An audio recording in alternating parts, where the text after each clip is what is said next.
All right, good morning, everybody. It's Friday. It's Friday then. It's Saturday, Sunday, what?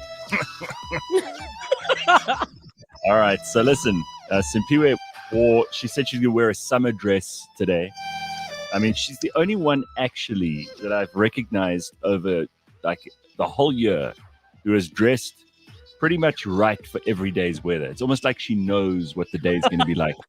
At the very beginning, she gets it spot on. She's like some kind of diviner. You've probably got some sangoma in you, huh?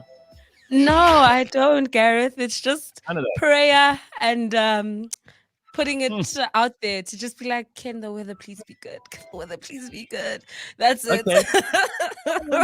No, maybe you've got something else then. A very, very, very good fashion sense, perhaps. Who knows? Maybe.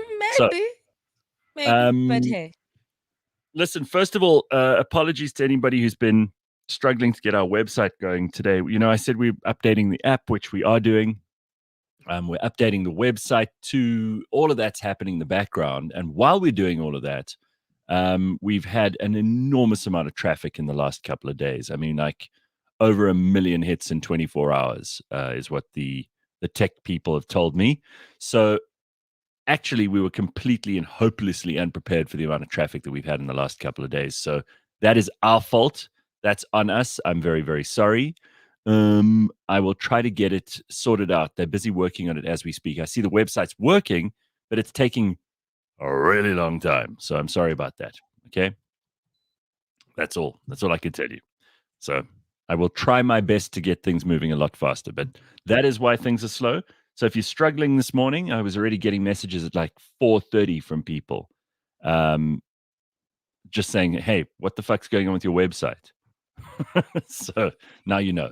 All right, Simphiwe's in. We got Ben a little bit later on. We're going to be talking about all kinds of things this morning. We've also got George popping by right at the end of the show, as usual for a Friday. Plus, we're going to speak to somebody who has been Mrs. South Africa. All right. Now, this is something I don't understand.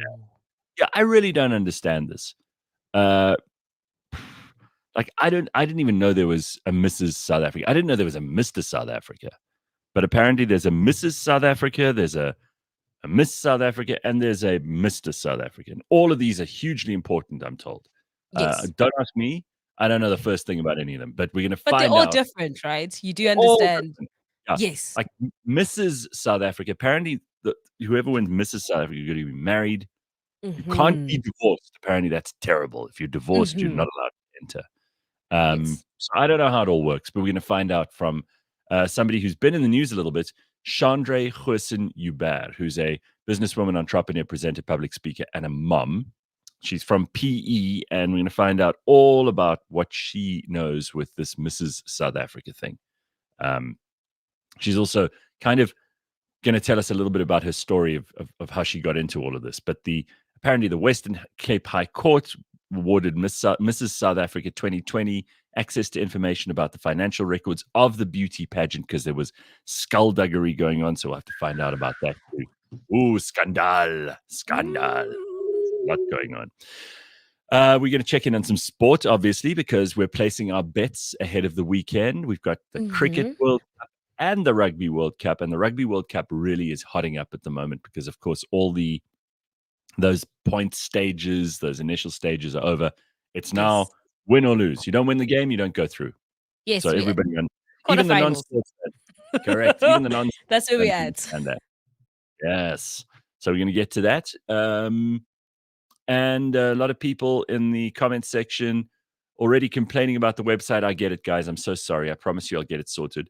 And Don saying, yeah, everybody's heading to the website to read my article with good reason. Yeah, I wrote this article about the situation in the Middle East, in Israel, and you must go and take a look at it if you haven't already. But that is the reason we've got such unusually high traffic, especially from the rest of the world. I mean, our South African traffic is usually quite high, but this is like all over the world. So clearly it's an issue which the whole world is interested in. Don't for a minute believe people when they say to you, no, it's just a local issue that it's only people in the Middle East care about this. Nonsense. It's people everywhere. And when it affects that part of the world, it affects all of us. So there are updates in that respect too, which we may get time to get to today. I think it's Mhm. important, but we'll have to see what we don't already know that we can throw in there, because there's a lot of information coming out. It's difficult to know, even for people who do this for a living. It's difficult to know sometimes, based on a publication's general bias, whether or not they are actually spreading propaganda or news. And Mm. really, like, everyone has had to become experts on this stuff in the last few years, because we don't know. You genuinely aren't sure these days who you can trust as a source of information. Now, I'm not talking about editorial stuff. I'm not talking about opinion, which is what I trade Mhm. in. But I'm talking about actual news, like the facts on the ground. And what worries me is that there are a lot of people who will always jump to the most ridiculous conclusion. Like, instead of accepting what they see sometimes and thinking, if anyone had to make this up, you'd have to be sick in the head to invent this stuff and fake this stuff. I mean, there are people sick enough. Don't get me wrong. I think there are lots of weird people in the world for any Dr. kind of Matthew news. to start. Correct. I mean, we found out about that with Jane on Oh, on I'm Wednesday. correction, Mr. Matthew. It's not Dr. Matthew's asshole, right? But they're also, we do live in a time where there are deep fakes, and there are people who are able to through AI generate voice patterns and Yeah. filters and stuff that will make it look almost absolutely certainly like you're seeing something real. So Mm. you before I would have said, oh, please, trust your eyes before you trust what some news publication is telling you. But these days, unfortunately, that which is trivial has been made serious, and that which is serious has been made trivial. And as Mm. a result, we are not really sure. And I kind of think the biggest possible indicator of this is usually the track record of a publication, and Mhm. whether or not they've built credibility over time, if they've been there a long time, and you've picked up that they've got an agenda, or they don't. I mean, believe it or not, there are still some news organizations that just try to tell you the facts. They really are few and far between. And we can share things on this show about who we like to read, listen to, watch. But it's interesting how Mhm. all of that has moved as well. I mean, this, Simphiwe, you watch this stuff all the time, because Mhm. you're kind of paying attention to social media in a way that it's part of your job. And Yes. even though you were into this beforehand, and you yourself are an influencer, you're kind of watching what's happening with other people and picking up on the trends. Yes. And the one thing is, it's getting harder and harder to figure out who is telling the truth, who can you trust. Yeah. And like, perfect example, Dr. Matthew. The reason why people actually Mhm. trusted him, besides TikTok, was the fact that he went on various publications that people deemed to be trustworthy. I mean, you went and did interviews on radio stations. You were on TV talking about Yeah. this thing, so that also gave All the stuff credibility.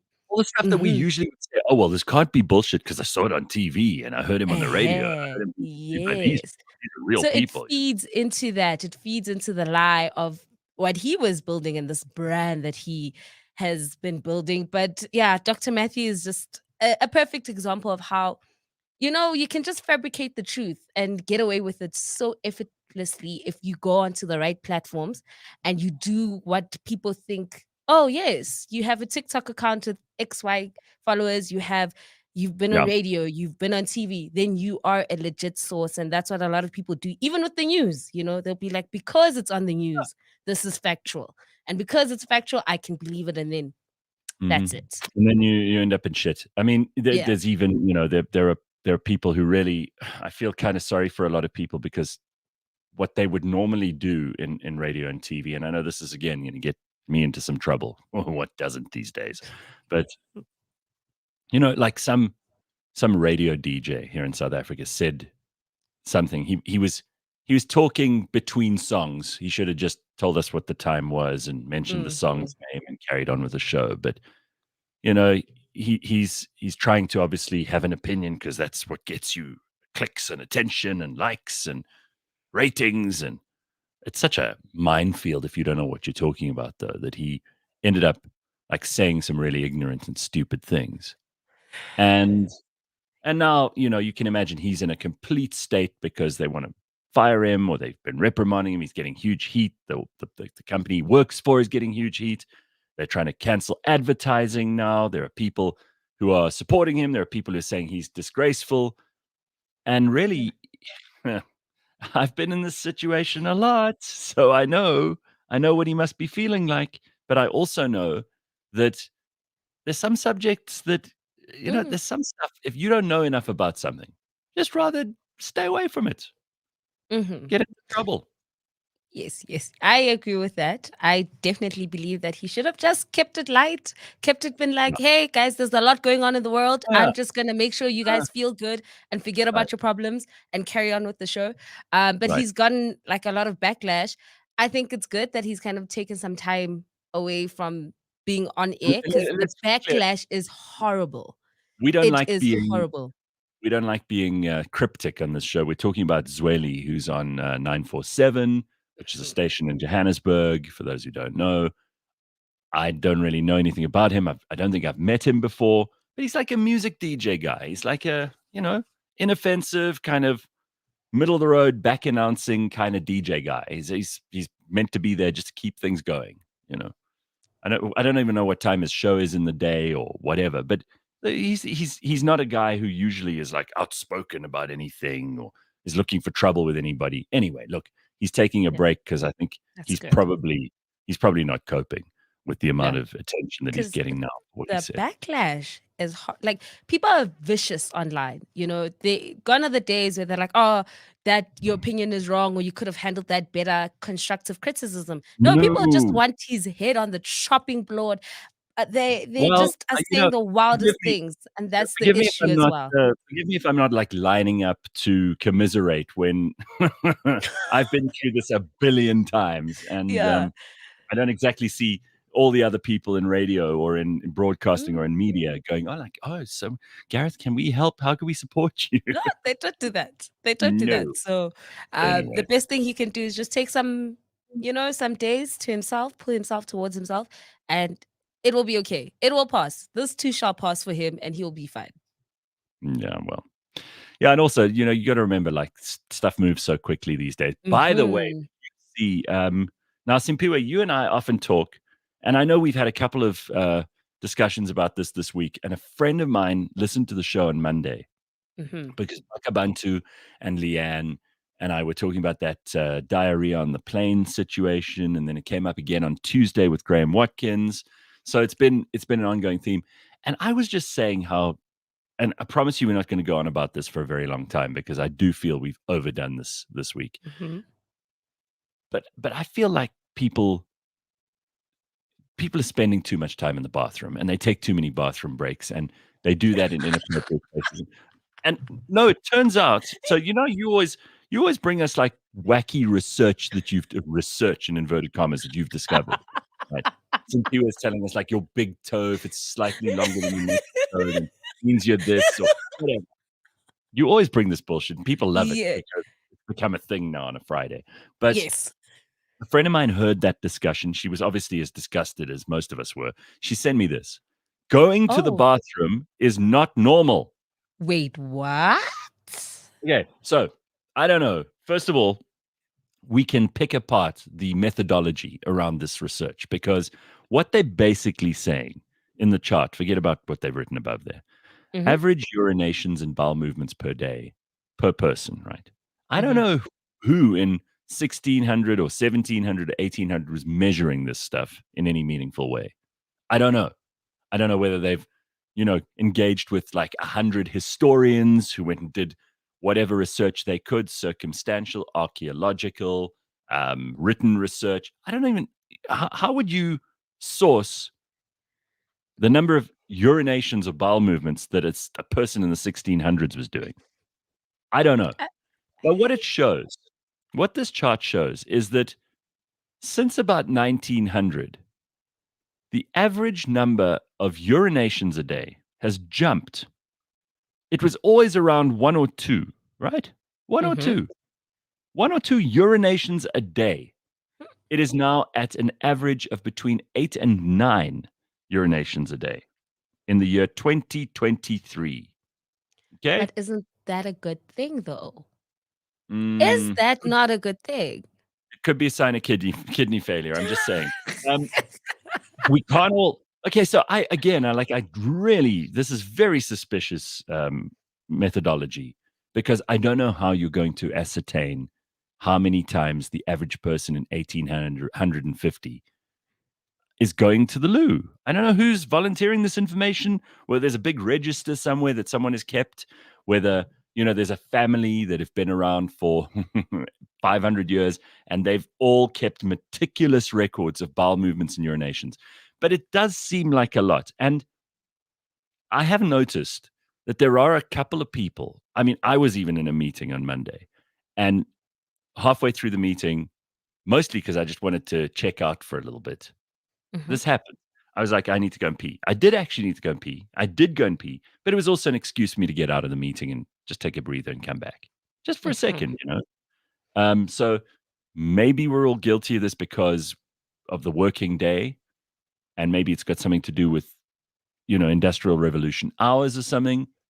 And then bowel movements. So if urinations have gone from average of 1 or 2 to an average of 8 or 9, that's a big change. Then bowel movements look like they're trending the same way, if a little bit slower.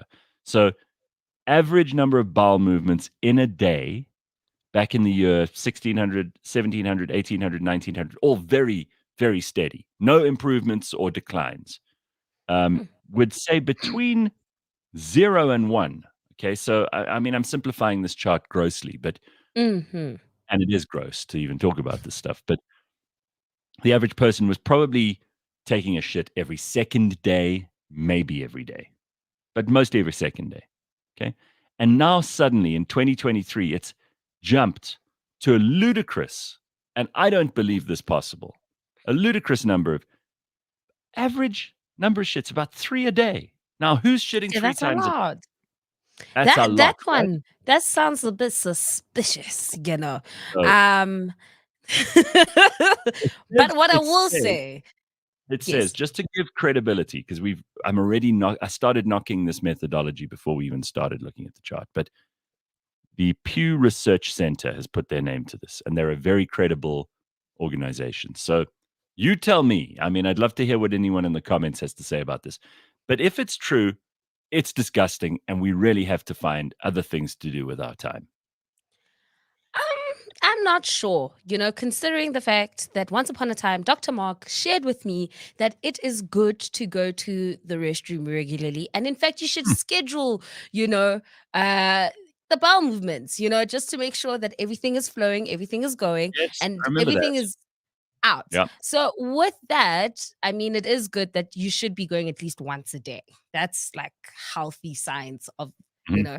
Um, I don't know about the 8 times. Maybe it's because we drinking more water. Like I feel like there's an explanation to all of this. We drinking more water or liquids, not even water, just liquids. Like people are drinking alcohol, they're drinking cool drinks, they're drinking a lot. So I mean, that needs to go somewhere.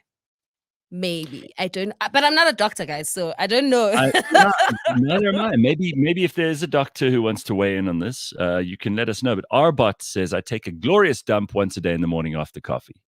And Dylan's suggesting the reason for so much peeing could be dehydration. And then agreeing with you is somebody who said that it is a sign of increased diabetes and also increased consumption, i.e., there weren't 5 cups of coffee being drunk a day. And it's all the water we drink now to go along with Simphiwe, says Andy. Mm, Maybe, yeah, I don't know. possibly. Um, my max is 2 times a day, but sometimes 3 happens on a good day, says Tabo. So that is a lot, Tabo. So you actually are bearing out the statistics here in your own practice. Hmm, Hmm. sure. We're Okay. told, Tracy says we're told to drink more water, and also back in the day, our bodies absorbed more, so there was less waste.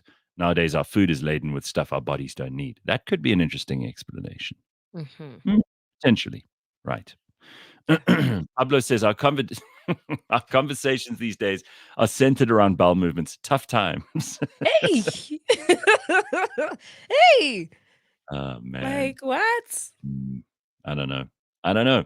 Anyway, it would be nice if anybody has some actual information about this. But the friend of mine who sent this to me, they're like, listen, people are just doing this stuff way too much, and it's unnecessary to do it in other people's houses, was her point. And I'm with her, obviously. That's been my point of view from the beginning. So listen to this. A few headlines that you need to pay attention to this morning. A special tax could bring the petrol price closer to 10 Rand a litre in South Africa, as if we aren't Gareth, struggling stop enough. there. Stop. Yes. Please don't get my hopes up. Please don't do that to me. Just stop. Don't. Nope. I don't want to hear anymore because you're like 10 Rand. I mean, huh? what we like, I think it's almost at 25 Rand, if I'm not mistaken. So if we go all the way to 10 Rand, I'd be happy. My full tank would just like go, shoo. But don't All right, give so me here it false is. hope. Listen to Please this. don't. The South African government could reduce petrol prices by imposing a special tax on monopoly companies, among other things, to make up the fuel levy shortfall, which could lead to a price reduction around 10 Rand a litre. Speaking to Newsroom Africa, the People Against Petrol and Paraffin Price Increase, that's PAPI,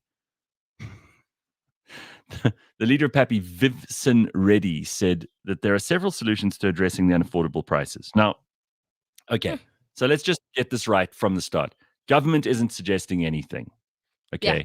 This organization is suggesting this. Government are probably just going to ignore them. Government don't care. But he said, whether it's out of incompetence or malice, the government is simply not pursuing these options. Okay, and the options are as follows. So this he says there's a way to do this. South African motorists are paying 26 Rand a litre to fill up their cars following an increase on Wednesday. The cost of diesel and petrol climbing between 1 Rand 8 and 1 Rand 97 a litre. It's killing us. Fuel, it's killing us. Yeah.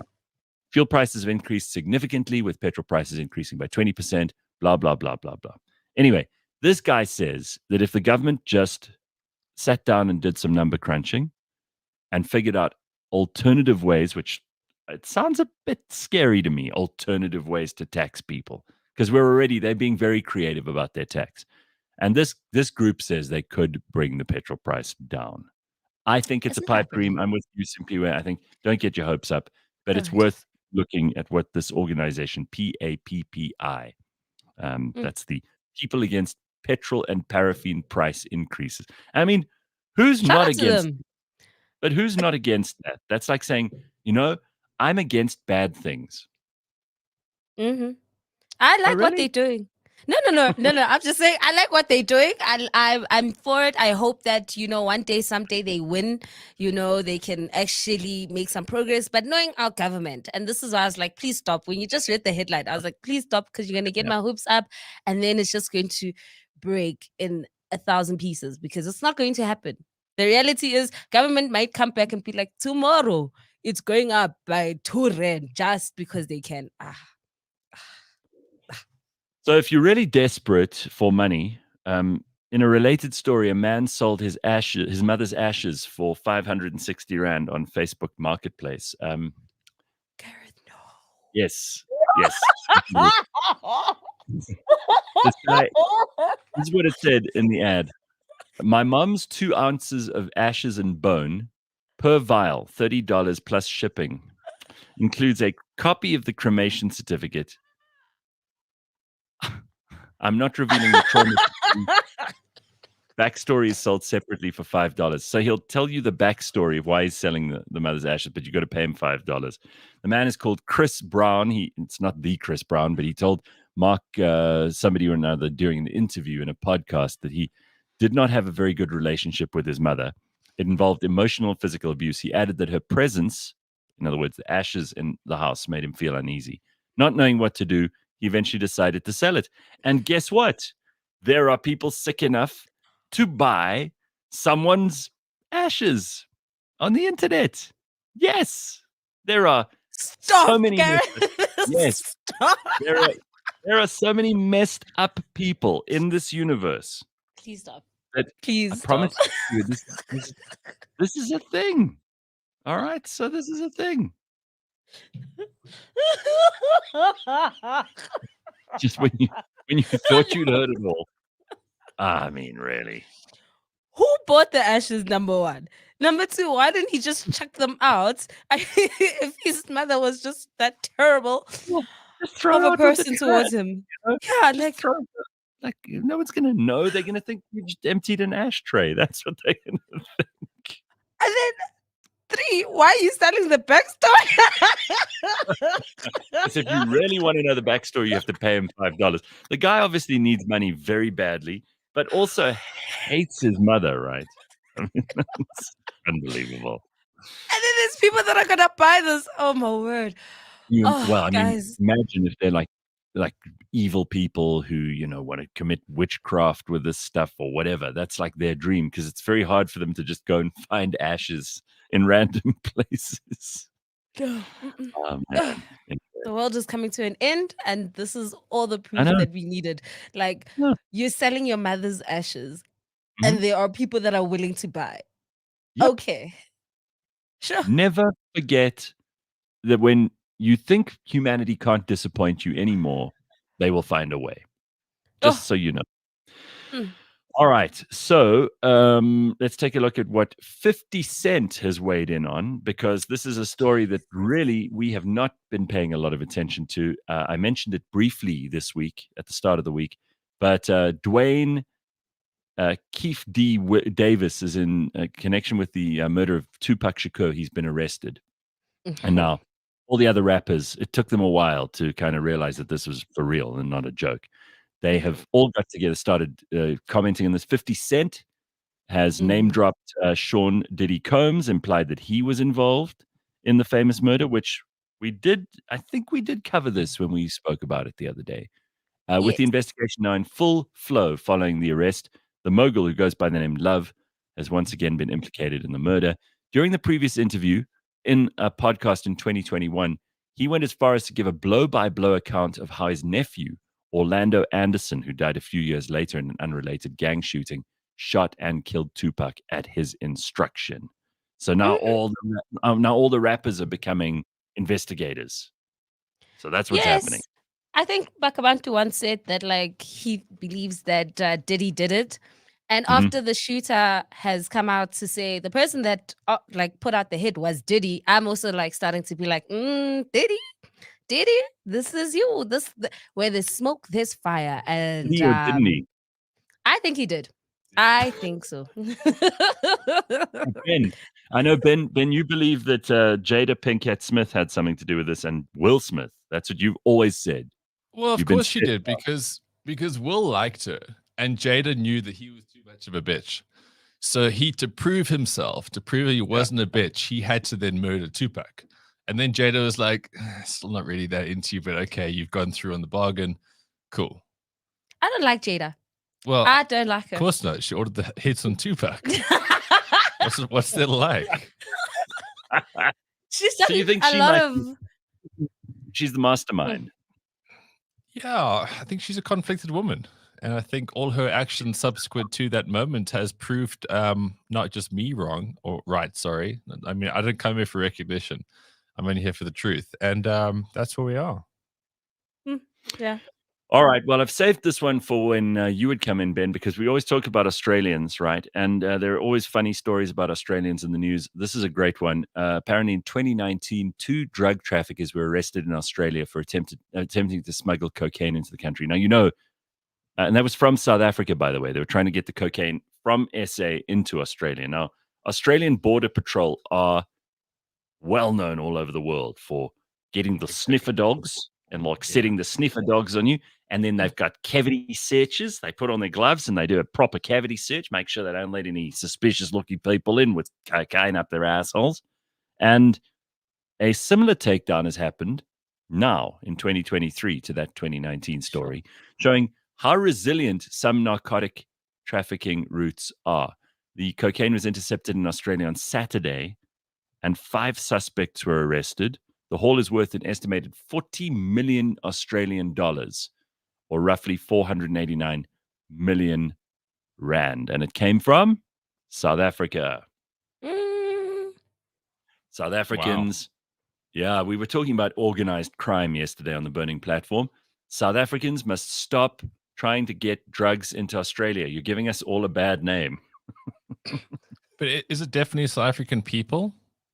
Because those Seems like Aussies love a bit of sniff, and if they can get it, Well, you see, this is the other thing is like their government are such spoil sports because if the Australian people want cocaine, why not just let them have it? Of course, As they're a nanny state. So. the first time I was really exposed to Australians was in Thailand, Oh, yeah. and when my mates and I went to Thailand for the first time to Joel, we'd get a bit hammered, right? Aussies. Within the first night, these oaks know where the pills are. They know where all the stuff is. They will befriend a lady with a penis because they know that they get the drug. They know drugs are a big deal because they're so nanny stated. They go to these places, they lose their minds, and the gear is a big deal about that. Well, then That's look just how my far- experience. Maybe not tarnish the whole nation of youth. Maybe they've changed. Maybe I'm just Look a how rogue far- element. Look at how far the Australians are prepared to go to get their drugs. Because they have to. They have to jump through so many hoops. There's always that conundrum in law, in criminal justice, and especially in countries where they take the war on drugs super seriously. It's like if you have to make criminals so creative that they're hollowing out books and putting the drugs in the books or hiding them in the lining of their suitcase, or all these stories that you hear about people like putting the drugs up their assholes in a plastic bag or whatever. If you're making it that difficult and people are still finding a way to get around it, you have to kind of ask, once police have got their hand up someone's backside, first of all, isn't that the most terrible thing you can ask a policeman to do? I mean, Yeah, I would think, within the line of fighting crime and the job that you signed up for, I'm pretty sure that even the most battle-hardened policeman doesn't want to be rummaging around in someone's rear end for a tiny little bag of, cocaine. It's okay, obvious question. Is that the protocol? Because I just thought that they give them some laxatives and sit it out. I don't know what they do. It's never happened to me, thank God. Well, in the movies, they actually they spread the cheeks. Yeah, but that's the movies. If you will. In the movies that people always live happily ever after as well. Look, if you're putting stuff up your asshole like that as well, I think it's just a moral human question that should be probed, for lack of a better word. Job. You need to move the goods, okay? I know, How but do you do if that? you're prepared to use Goods. yourself as this vessel for narcotics, I think that should be an additional kind of thing. It's like drug trafficking, cool. Violating, I mean, it's a hard thing to comprehend, okay? Because we all know that it's at bad times befall people. I get that, but when your asshole becomes the chamber for crime, and I mean like a big crime, we're not. It's just it's a difficult thing to kind of comprehend. Like, just think about it. Like, we all think we like have dark sense of humor, whatever. Imagine shoving that up your bum. I mean, they've tried other methods and Well, actually, it's hang failed. on a second. Why am I being so naive? They're not shoving up their bum, are they? They're just ingesting it. Again, I don't know. I wasn't prepared. It's 6:30 in the morning. I wasn't prepared for this line of conversation. I must be honest. I don't know. I don't know enough either. I don't know enough either. But here's some interesting comments from people who clearly know more about this than we do. Mm-hmm. Right. So we got Carlo says he heard from a cannabis producer that the Aussie market is getting huge as medical usage is legal and every second Australian suddenly has glaucoma. Yeah, funny that. And that's why people, says Slippery Pickle, are using the toilet more. They're putting drugs in and out there. That'll increase the frequency. How do you know people are going to the toilet more? The very odd thing, odd piece of Oh information. no, you shared a stat. Sorry. You missed this, Ben. This is fascinating. Look at this graph, okay? Let me just remove the comment here, and then you can see what we're on about. Okay, so this is right. just look at the graph. Average number of urinations and bowel movements per day have gone up dramatically in humans since the 1900s. I don't know how they got this information. That's because we've got toilets. Didn't they previously just used to go down their legs? I mean, guys, if you look where that big upturn is there, I'm pretty sure that's when the porcelain hit the household. That was not one of the theories that came out of this. Anyway, Tabo says there's so many jokers claiming Tupac's scalp over the years. They must have thought it was that nonsense again. and they had to investigate thoroughly first. Apparently, Graham says the cops also watch people take shits in Australia. And if smugglers are found with drugs in their stomach, then they clean the bag in the See, bathroom. that's worse. That's worse. See, That is worse. I've seen that border control show where they literally take an oak to the hospital, they give them the laxatives, and they just sit in a room and they wait for him to have a cuck. Okay. You imagine, like, you know how doomed you are that your next bowel movement is basically cuffs. and the thing is, and these guys hold on as much as they can, right? It's not, again, this is very lavatorial, but I don't know if you've ever had to try holding a poo. It's not the best thing for a human being to do. And with a police officer watching you, it makes some of the most hardcore TV. The facial expressions you don't ever think are possible from humans. And then eventually you got to go, right? You got to go. That's when they arrest you. Okay, fine. Well, Don says, and I like this terminology, he says, they send you for x-rays, and if they found to have drugs in their prison wallet, then they... prison wallets. That's a great term. All right. I want to change the subject because as much fun as this is, I promised we wouldn't get to the editorial this morning. I found this on the internet yesterday. I sent it to Ben already, so he's seen it, but the rest of you haven't. So this is an actual story that was on social media. According to Keira Knightley, it took many years of therapy for her to overcome the trauma she suffered from starring in the Pirates of the Caribbean movies. What? Okay. Was she cast by Harvey Weinstein? Like, Yeah, what's the story? Was the millions of dollars you were paid to be in a big budget, huge, high grossing, successful movie with Johnny Depp? Like, what? I think this word trauma gets used far too much for far too many things. I mean, Keira Knightley, do me a favor. Keira Knightley, first of all, I used to think she was extremely attractive, and we can discuss whether or not that is in any way accurate or true anymore. I used to think Keira Knightley was very hot. Maybe it was from that Love Actually movie, because I think it was a debut appearance, and she was that extremely beautiful girl. Bend It Like Beckham was her breakout performance. Oh, right. Okay. Well, yeah. I don't watch that. And she was a very pretty, very sort of mysterious English girl. But I started realizing after a very short time that Keira Knightley has a problem. Her teeth are clenched very tightly together, and she never moves it. Like, I don't know how she gets food in. That's why she's so That's why thin. she's so skinny. Yeah. Yeah, because she doesn't actually let the food past her teeth. And if you see her in any role, she's always talking like this through her teeth. Always. Never opens her mouth properly. So I don't know what trauma she suffered, but maybe that's the trauma that led her to never opening her mouth. Is it because she was wearing those corsets all the time? Mm-hmm. You know, so her bowel movements was affected. Yeah, I mean, guys, we've just gone from stories of actual trauma. I mean, unless someone was doing business with her prison wallet, I don't know what's going on here. What's traumatic? You want to be an actress, right? Yes. You're in a movie, so therefore you're doing what you want to do. Unless Harvey was following through in the trailer, I mean, I don't know. Yeah. But I'm also kind of just curious, like, what maybe could be it's the the trauma? embodiment of the character. It's how you have to learn and be that, and that's not you. Like, some people are very introverted, and then you have to learn how to be an extrovert and all of that. Like that. Yeah, it's some bullshit like that. Yeah, it takes a toll on you. These actresses are feeling so, because they're massive attention seekers. Actors and actresses are the biggest attention seekers ever. And Keira Knightley, it was probably in the middle of the Me Too movement. She was like, me also, me too, because that's really what it meant. It wasn't actually about it. It was like, me too, don't leave me out. I want some attention as well. And all these other girls are talking about how they'd been seduced by Harvey Weinstein, and he'd made these inappropriate advances on so many women and carried through with some of them. Of course, we never hear the stories from the women who actually said yes to Harvey Weinstein and got their Oscars and all that stuff. They will never say anything. They have a career now. But if you actually think about that, Keira Knightley probably felt all left out, and now, however many years, when was the last Pirates of the Caribbean movie out? That was before Amber Heard shat on Johnny Depp's head.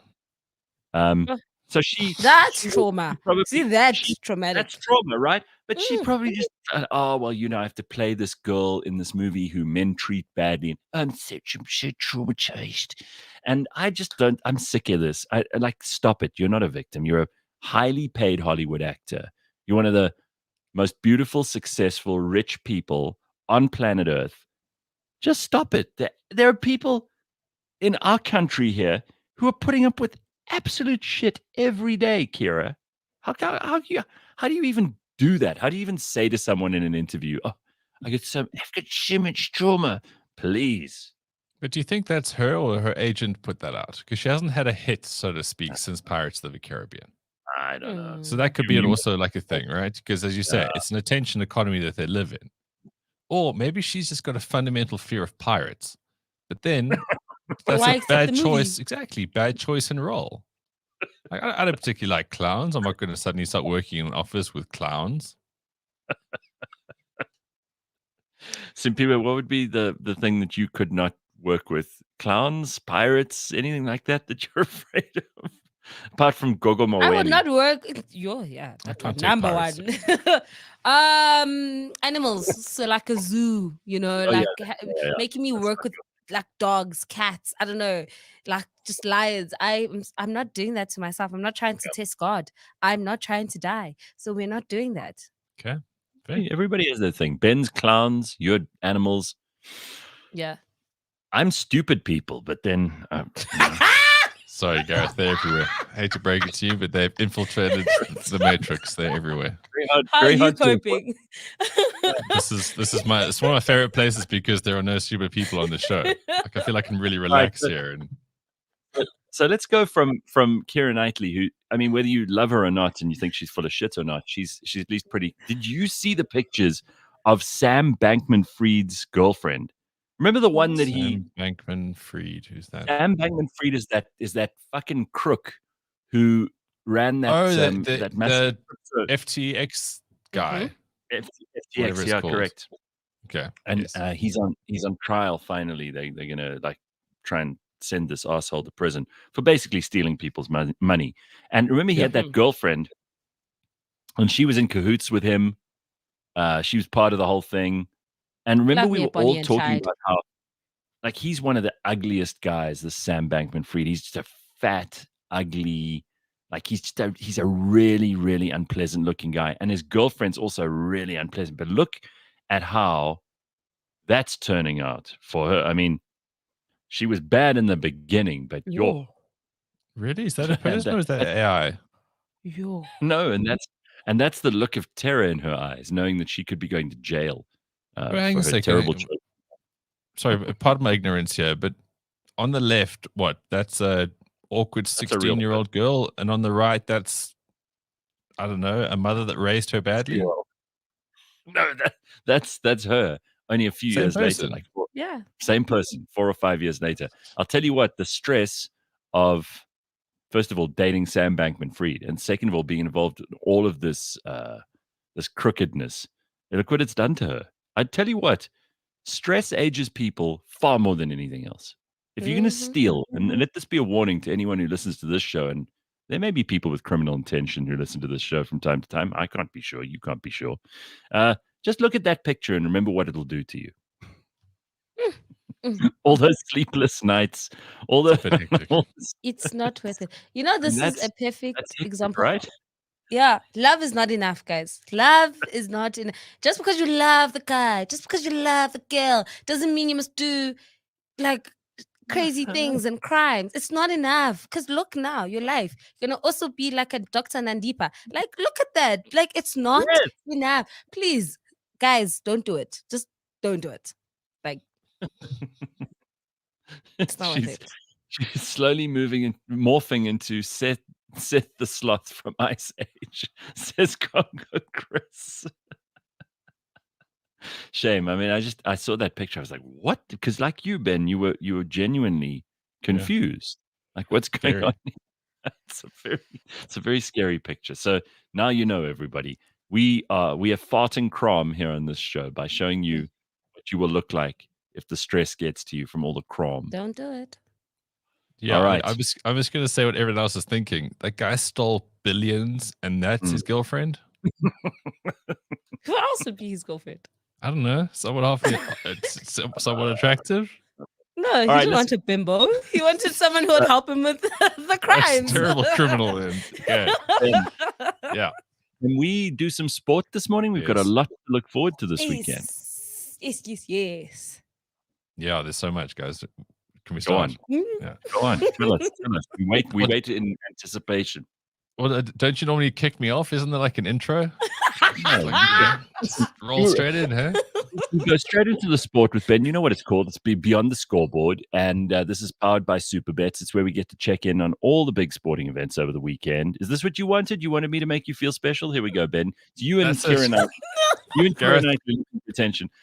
You can go to the Beyond the Scoreboard page on cliffcentral.com. You could also get a 50 Rand free bet when you sign up for Superbets. All right, let's start with the Rugby World Cup, Ben.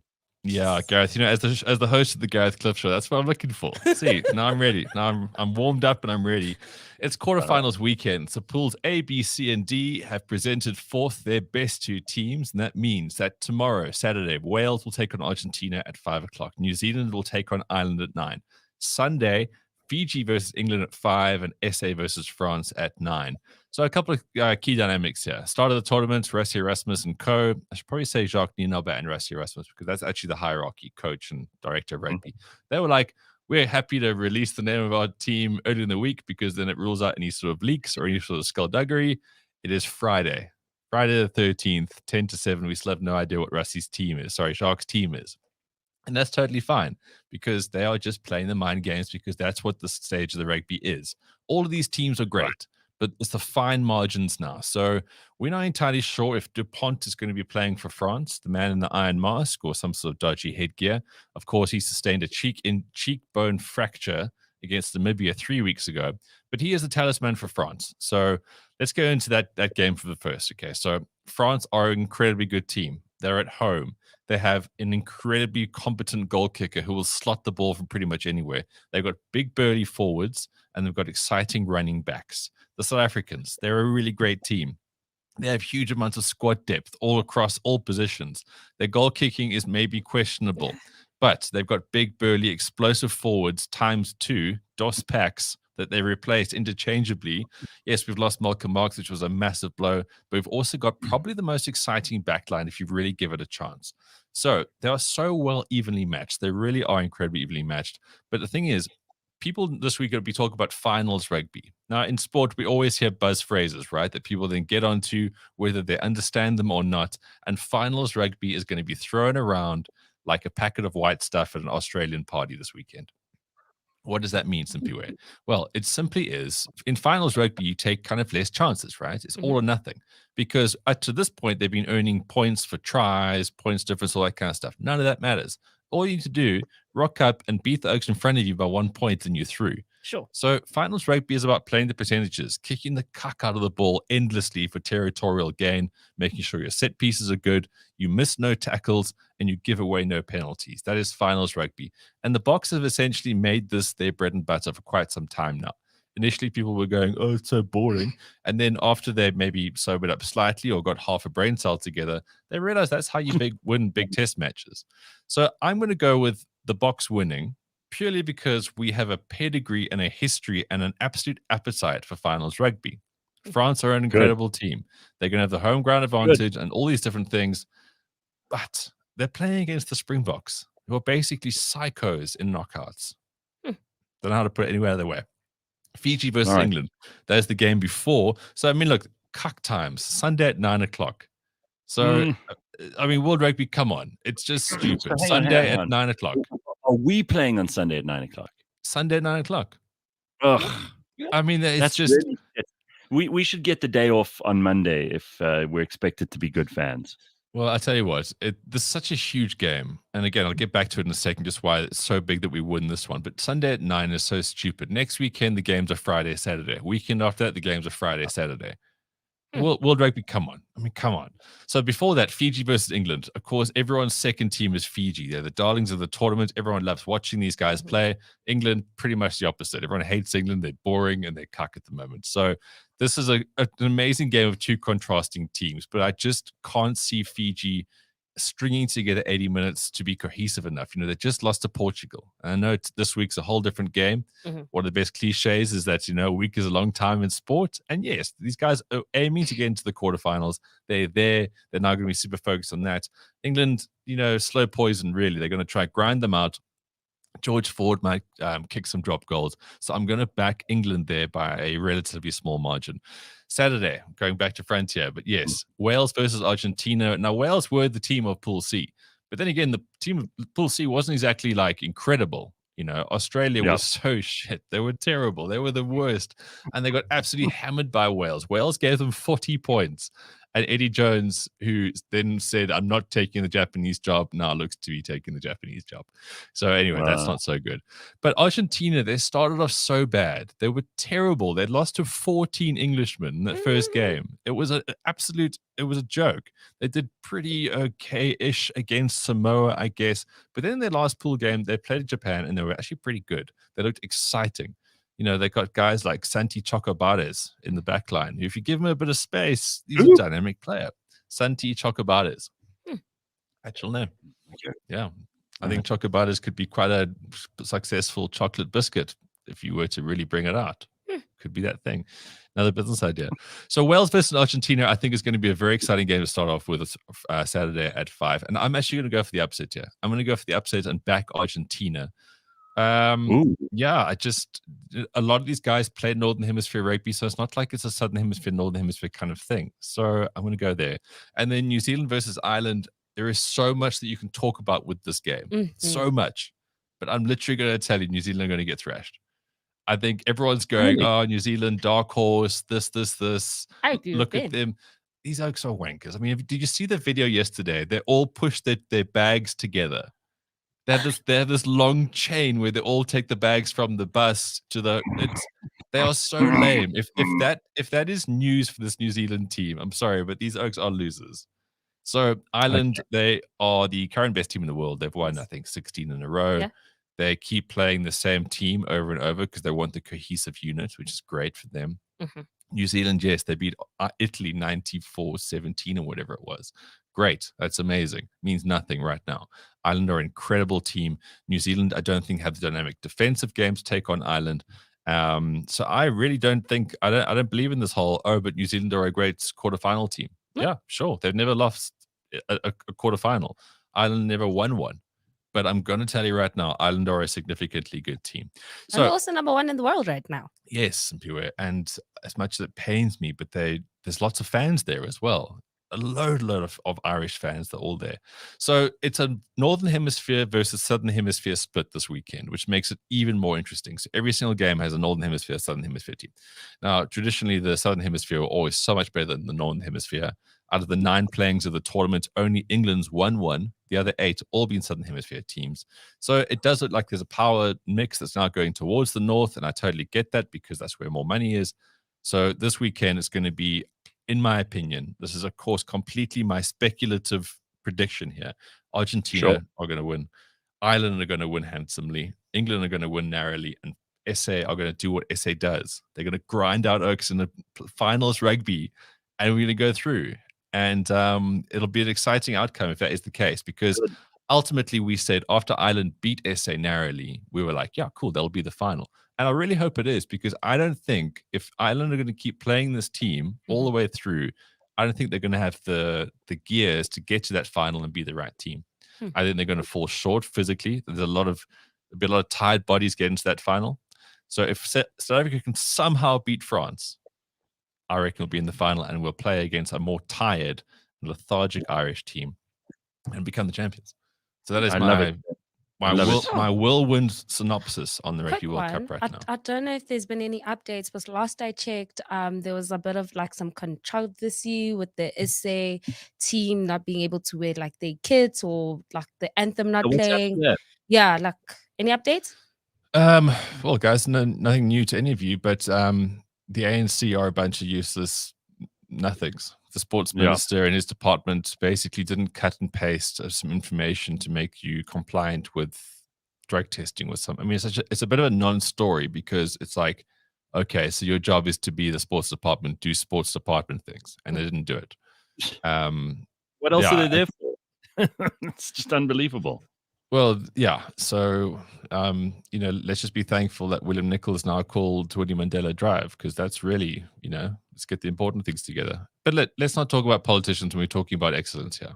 So Simphiwe, sorry, I don't have more in that story. Good point. Okay. Cricket, got to go. Cricket World Cup, right? Now, I know the Yes. Cricket World Cup started. We were all like, yeah, cool. But the Proteas are doing bloody well. They're doing bloody well. Yesterday. I was watching a little bit yesterday, believe it or not. And is it because no one actually cares anymore about them at World Cups that they're doing well? So they started out with a pretty solid win. They looked pretty good against Sri Lanka. They scored over 400. They actually scored the highest ever World Cup cricket's 50 over score. Okay. Killed it. Absolutely hammered Sri Lanka. And then yesterday they played against the Aussies and absolutely thrashed them. 134 runs. That is a massive hiding in this form of the game. So this week has been kind of one-sided. New Zealand beat Netherlands. England hammered Bangladesh. Pakistan chased down the biggest run chase in World Cup history. They got 354 by beating Sri Lanka by 6 wickets. And India beat Afghanistan. So that's all kind of run-of-the-mill stuff. Today, we've got New Zealand versus Bangladesh at 10:30. Now, New Zealand started up pretty well. They hammered England. They beat the Netherlands. And they got a good team. The thing about New Zealand cricket is that they've got so few players, but they seem to, I don't know, like Moneyball, whatever they've got, because they always have a competitive team, whether it be Test cricket, the ODIs, the T20s. They're a really, really good side in cricket. But then tomorrow, I know we talk about rugby as being a big deal. And we talk about all these things being a big deal. Nations will come to a standstill because Pakistan are playing India tomorrow in the World Cup at 10:30. So, we know with the format of this thing is that everybody plays everybody. So everyone's going to play 9 games because there's 10 people in the actual World Cup. So in previous years, you might have been in a pool where India wouldn't have played Pakistan. But in this format, everyone plays everybody, and that's it. So I'm not sure what you want to do with the audio, because when you watch these teams play, people just scream for like 8 hours. It is the most bizarre thing. I don't know how Indians do this. They're not even getting hammered. They just scream at things. So it's going to be quite odd on the audio, but I think that's going to be a cracking match. I really do. India, of course, tournament favorites. And then Sunday, England will take on Afghanistan. So that's your cricket for the weekend. So if you don't really go full in on the rugby, I'm not sure why you wouldn't, but there's cricket every single day, which is amazing.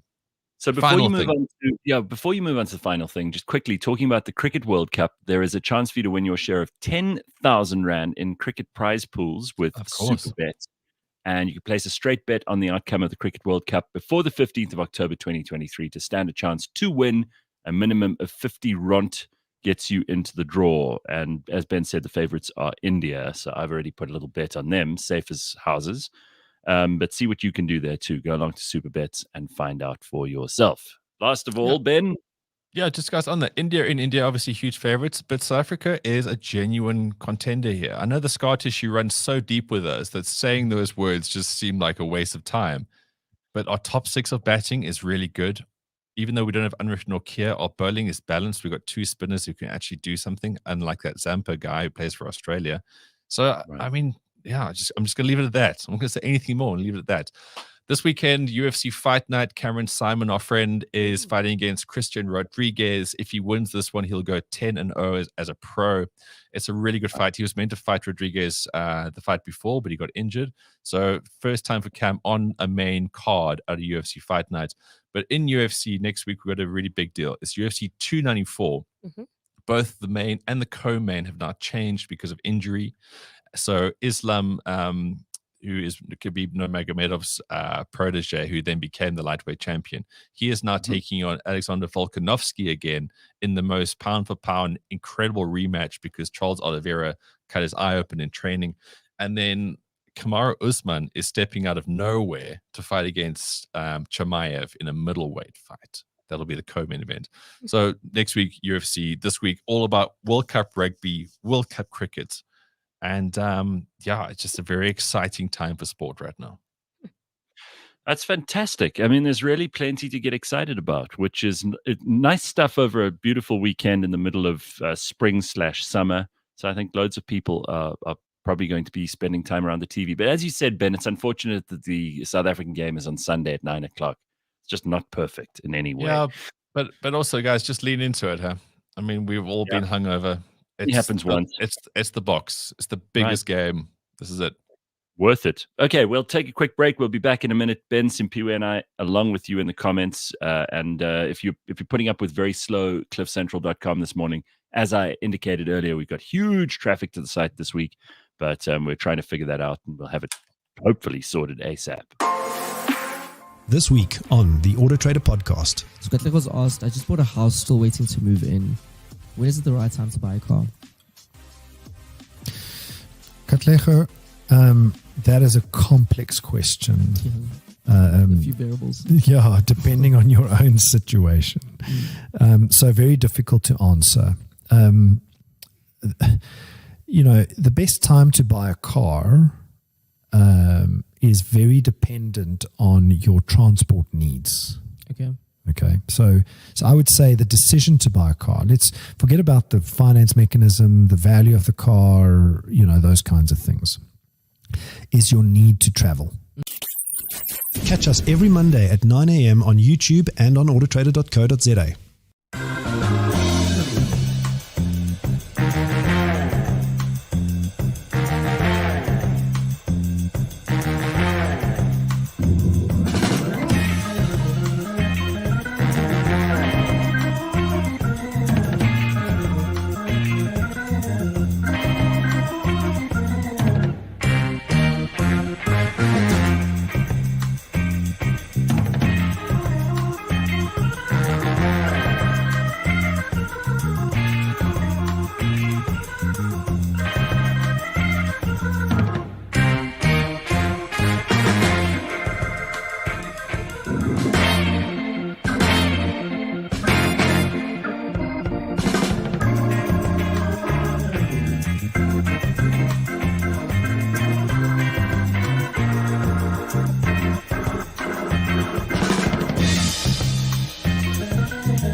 It's the decade that just won't go away, mainly because we won't let it. It's That 80s Show, the show that taste forgot. Every Friday, Paolo and Dory remember the 80s.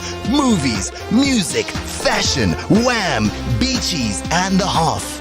If it was acceptable in the 80s, it will get you cancelled today. That 80s Show, new episode every Friday, live or as a podcast on cliffcentral.com.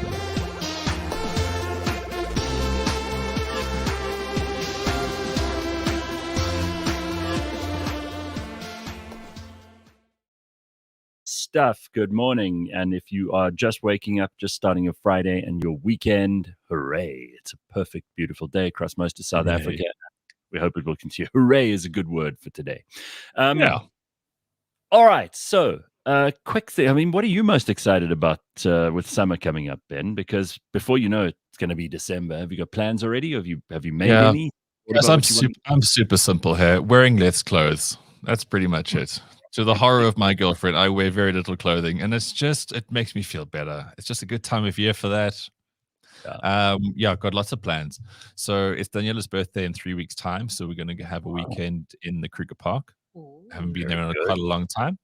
And then over Christmas, we're going to be flying down to my parents' place in Riebeek-Wes. Nice. So we're going to be there for a few nights, and then going to come back and do a couple of things locally, as in the Gauteng. Yeah, Nice. I mean, I got so much to look forward to. So much excitement, playing a bit of golf. It's a magical time of year in Joburg. I have not planned a thing yet, and I know before I even figure out what's going on, it's going to be almost too late. So I've got to get cracking. I think next week is my week to sort all that stuff out. By the way, do we have any updates on the egg shortage? Because this is a real problem for some people. I mean, you especially have been moaning and about it. I feel like people aren't talking enough about this. They're not. And I just, like, whether it's the supermarkets aren't doing it, I don't really follow the news, but it's an absolute catastrophe. And I thought about it the other day. It's like, so how do they make cakes? How You they, can't. h- Well, how are places that make breakfast making breakfast? but you know someone. I mean, I spoke to my uncle. He's like sold out. He has a waiting list even. Like he's just Really? like, yeah, bro. Like everyone seems to know him now. Everyone seems to have his number and is like, yo, can we get some eggs? So business for him is great. But Gareth, I just think this should be a burning platform for this Thursday. It's just about the eggs. It Because is. this is actually the most important thing. What We is have- really the problem with eggs? Because from my understanding is that just don't eat raw eggs. It's like bad chicken, right? Just don't eat Mhm. bad chicken. You just cook it. It's also like, Yeah. so unless people are trying to Rocky Balboa the eggs, what is the risk? I'm willing to go out on, play it fast and loose here. you- What is the problem? Can have you someone please actually- break this down? Have you struggled to find eggs at all, or have you just had to pay a lot more for them than you used to? No eggs. At all. No eggs. No eggs. Like- And I'm finding myself going to strip malls that I wouldn't want to go to, and they're quite skanky, actually. I mean, there. No. Oh wow. What's that? Yeah, That's Like an empty. That's just me finding like empty like- shelves. Wow. checkers is like everywhere. You go online on these things. I'm checking online. Oh, that's like empty. I've seen like with our Pick and Pay where the eggs used to be, they've just put bread. Yes, there is. And then I went to another Pick and Pay where they put those really cheap eggs that smell like farts. I'm like, I'm not that. I'm not doing that because that's not food to me. So it's just That's bad. it's really, really bad. Okay, so So- this is just another example of how we've become so used to just going into a shop to get things that we've forgotten where they even come from. Where do South Africa's eggs mostly come from? Do we get them from home? Are they resourced here? Do we import them? They would be here. And Carl says, I don't know what I'm talking about. Yes, Carl, I'm asking questions. So what is the problem? How severe is the problem? And better to that, who says it is a problem? Oh, Because we can't trust a lot of people nowadays. yeah. Are people killing chickens because there's like a fish excess? I Carrie, No. Carrie sounds delightful. She says the chickens have been culled, you idiot. Yeah, thanks, Carrie. For what? It's good. Well, Let's they've dig been into hit that. by H591 and H796, Okay, great. which is bird flu, But now, basically. but how bad is this? Well, provinces affected is the Western Cape, KwaZulu-Natal, the Free State, Gauteng, Limpopo, Mpumalanga, and Northwest have been hit by the strain. All affected farms have been placed under quarantine, and no live chicken or eggs are allowed to be removed from the farm. But why is there still so much chicken in the shops, but no eggs? Good point. It really is. It's a chicken and egg argument. But I just so you know what, Carrie, up your own ass. You can say what you want. Same to you, Carl.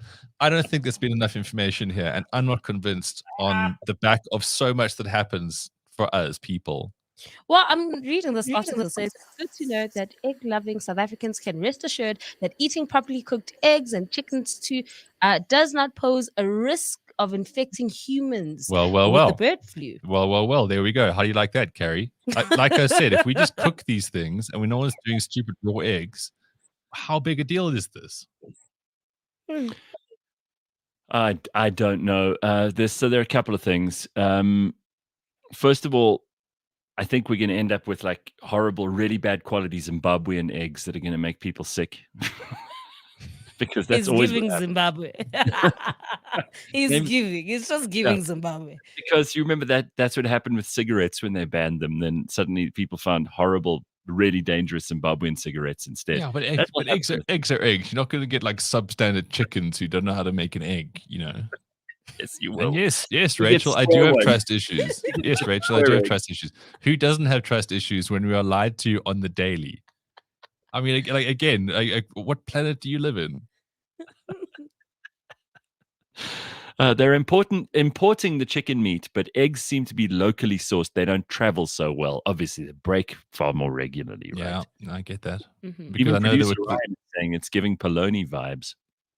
I know they were talking about importing eggs from Brazil, but I don't think that's a good play No. because that's going to be expensive. And like I see a lot of Brazilian produce in shops, and it's like previously frozen from Brazil. Like, no. Okay, but hang on. Like, how do we even know how long this thing's going to last? Because Another you good know, question.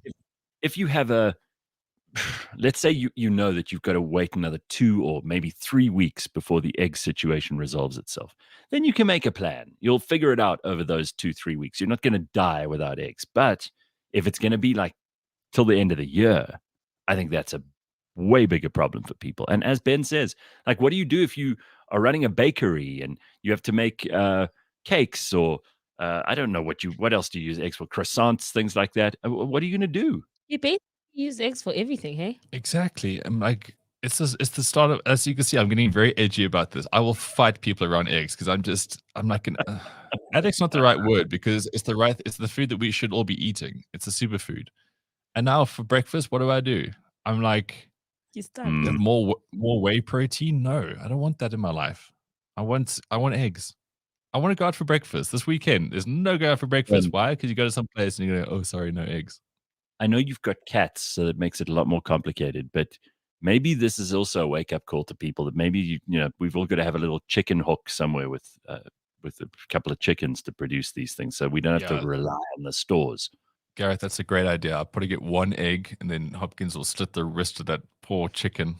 That'll be the end of it, yeah. Well, maybe. Luna will sit on it. It'll be a mess. Anyway, I'm not an angry person, but this is actually a fair. This is a fair thing. It's like, yeah, when stores can't do anything anymore, like what do? We just stand here because we're so unable to provide for ourselves. So now it's like a primal concern that I have. Well, it is a big problem because it shows you again how absolutely fragile everything in the world around us really is. And it just takes one little crack in the system for all of it to fall apart. And then we suddenly don't have something that we need on a daily basis. But who else has eggs that we can eat? Ostriches, quails. Yeah, well, but aren't those going to naturally be more geese. expensive, and there's less of those because there's not a lot of them roaming around? I'm looking for solutions here. I'm asking questions. I'm looking for solutions. So, ostriches make good meat. I eat ostrich meat every single week. Can we branch out into the eggs? I'm sure. Like one egg would probably be 2 omelets. You can make a nice mix. Is there anybody listening? Sustainable? Is there anybody listening this morning? I mean, Simphiwe offered her uncle, but he's like booked up until, I don't know, January with egg orders. Yeah. So who in the comments, it seems, because people are smart usually on this show, they help us to figure this out. I wonder if you're able to come up with a really clever solution for this problem. What can you substitute an egg for? There's nothing what can you substitute for an egg? There's no substitute. Right. In the comments here, David John, thanks. He said he went to the hotel across from where I live and he had a great omelet on Sunday. Thank you. I will go there tomorrow now. I'm gonna walk across my smug egg location. Bam, eggs, please. Maybe they're unevenly distributed and there's a certain chain of stores that has a likelier chance of having eggs than others. I mean, some people in the Cape don't seem to be too bothered by this, but then again, the Cape maybe just has more. I don't know. Maybe, but it seems we've got more questions than answers on the show this morning. So I don't think these are dumb questions, by the way. Everybody's asking the same ones. So let's go. One ostrich egg apparently is worth 18 chicken eggs. Okay, so that's like 4 omelets then. Or maybe volume-wise. And then Bronwyn says duck eggs, Ben. Have you ever thought about duck eggs? Bronwyn, I have not. Where would you get them? Because can we trust the ducks? What's the nutrient value? Hey, here's a disgusting Have you had duck meat? alternative. Here's a disgusting eggs. alternative. Hardy eggs. Ugh. No. Well, I know where the nests are. Can have a little look. No. Don't do that. Don't That sounds like a hazard. Go and rummage around in the Hardy-Dar nests, Ben. See what you can find. Okay, but no, just on this whole thing with chickens, like, unfortunately, I don't have a garden. So, I mean, I'm not having chicken coops. They got to walk around and do stuff. But where do you buy a chicken? And what kind of chicken do you buy? They're like down the road. Well, not in the burbs. You know what I mean? Like, I know, like, guys, you could just like, walk down the road. There's a guy, he has a whole bucky. And at the back of the bucky, you pick the one that you want and you take them home. And then what's the sort of time frame we're looking at here? and you feed them seeds and Yeah, they just roam around. Well, most of the time when people buy chickens like that, they're gonna slaughter them the next day because they're doing umsebenzi, some work or ritual. So they're not trying to keep them alive for that long anyway. It's This an is how we interesting gotta go. question.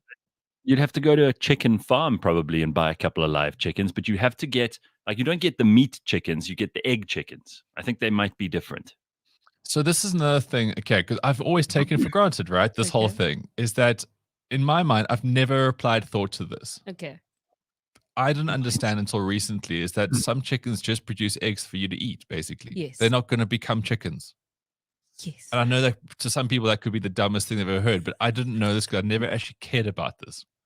Neither have I. I might sound really ignorant to some people on this, but honestly, I don't know enough to be able to answer any of this, and it makes me feel really stupid. I feel dumb as hell because I don't know any of this. So And we if really you're ever should. We should considering- know this it's a- stuff.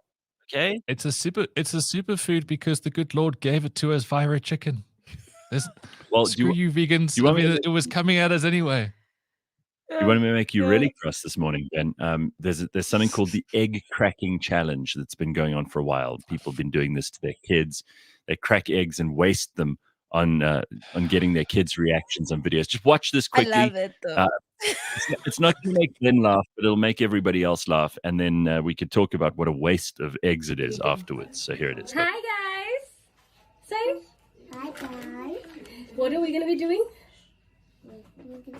We're gonna crack an egg. Yay! Yay! Your mom's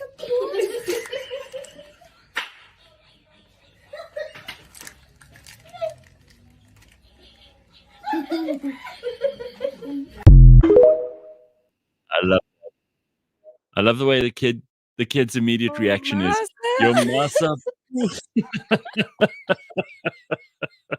It's great. As All right, Simon you're not in- says, you're not as in- Simon says in the comments here, there are two kinds. You get the egg-laying ones, and then once they reach useless level, they turn to meat chickens. It's an absolute gift to humanity, the chicken. It is. Yeah. It is. It is. and now we slaughtered like 1 million of them because of the stupid avian flu. That's why we have this problem. Where did Zane that says, come "Hey, from? I have Flu four bantam. I have four China must pay. I have 4 bantam hens at home and 4 fresh free-range eggs a day. They cruise around the garden, eat healthy and tiny eggs, but 4 a day nonetheless." Amazing. Amazing. That sounds good, Zane. Very jealous of you right at now. some stage, I need to be an adult and actually live in a house, not an apartment. Maybe this is it. The egg, It's your sign. the egg shortage of 2023 was that This is pinnacle watershed moment in my life. Where you need to grow up, move out of an apartment, get a home, get a bond, get a yard Yeah. with views. I know you need to get cracking, Ben. You've got lots of sport over the weekend to update us on, and we will catch up with you in a week's time. Exciting stuff, guys. All the best. Always good to Very be here. good. Tot ziens. Very good. Cheers, Ben. Bye-bye. So there he is, Ben Karpinski. You can always find out more about the sport. Following him on Instagram is worth its weight in gold, and you can also check in on him on the other social media stuff. So you can find out what you need to know about sport and a bunch of other interesting things that Ben does. So, okay. I mentioned earlier on the show, we're going to talk to someone called Chandre Goosen, who is a businesswoman, entrepreneur, presenter, public speaker, and a mom. And we're going to talk to her about a bunch of things, but I also want to talk about her modeling career and what she's been doing, because she is or was, and Shandre, you're going to have to, I'm sorry about this, you're going to have to help me understand, like Mrs. South Africa. I didn't even know, I hate to say this, but I didn't even know Mrs. South Africa was a thing. So welcome to the show. It's nice to see you. Happy Friday. Good morning. Happy Friday. Morning. Good morning. So what is Mrs. South Africa? Is that like for Miss South Africa's when they're too old or when they're married or like? Gareth, you know what? It's actually, I'm going to tell you of what I know of it, of going in. Mrs. South Africa is for women that are married, obviously, and they stand for advocacy if you haven't had the chance to enter for Miss South Africa when you were younger, obviously. And then obviously it just plans out to be not Miss like for crown and everything, but then obviously an absolute scam and abuse of note. That's All right, what so I you're basically saying, and listen, I think this might be true for a lot of these pageants, not just Mrs. South Africa, but there's a new pageant every other day if you if you actually care enough to look for this stuff. That's And right. what happens is people launch these pageants, right? And then they come up with some bullshit title. And what they do is they make the contestants themselves gather money. They have to, you as the contestant have to go out and get sponsors and bring some money in. Otherwise, you're not allowed to enter. Then they have the competition, which is usually like some kind of a show. And then someone is crowned the winner. Well, yeah. I mean, listen, a lot of these probably are. I don't watch them, so I'm going to take your word for it. And then the organizers of this pageant, they just pocket the money, which was supposed to go to charity or something. And usually nobody cares because by then they've got the winner. Everybody's like applauding. Someone gets a tiara, and that's the end of it. So this is what happens. I entered Mrs. South Africa, obviously standing for advocacy of what's right and what's wrong. And I thought that would be the platform. Coming in my modeling career internationally and as an ambassador for a lot of international brands, I then entered Mrs. South Africa to be the voice for other women and people that don't really know how to step up to it because they always kind of feel that, they are the cause of it. So my job was to coach them and say everything's fine. I need to take you out of that hole. So that was my reason for entering. And then at the end, it ended up with one of the employees that actually have sent me a voice note and said, Shandre, they are busy on the Shandre topic. And I was paid to watch Facebook to see who's got a cushy life. And people were actually judged by their cushy life that they have. I then won Mrs. Charity, the Businesswoman Award. Cindy Nell Roberts is also part of it. My case was in court the whole of last year and the year before. Then last year, November came and they said, we're going to withdraw and then tender your costs. But then we don't want you to actually tell anyone about this. So what I'm doing right now is everything that I've worked for, they have taken, they have called me disgruntled, they've called me sour grapes because I know. Let me just understand, because I mean, this sounds, and I mean, listen, I'm happy to have you on to tell your story, but it sounds like some bullshit no one else cares about that happened, that now you're unhappy about how it happened. You, though, you won a court battle. You went to court for access to information. That's because you wanted to know what happened to the money. That's right. The charity money that I've given over. Yes. So what happened to that money? Because you won the right to access to information so you could see the books.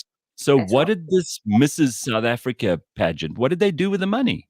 Well, the money went to one of the organizations called Women for Women that we all know is owned by Cindy Nell Roberts. That is also the owner of cosmetics. And personal trainers were paid. The child's birthday party were paid. Shopping in the Vienna waterfront was paid.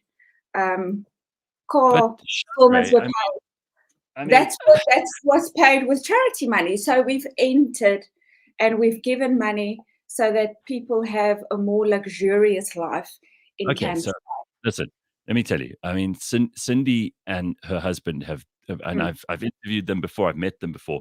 They have plenty of money. They don't. He's a very successful businessman. She's a very successful businesswoman. She's got, as you say, this cosmetics company.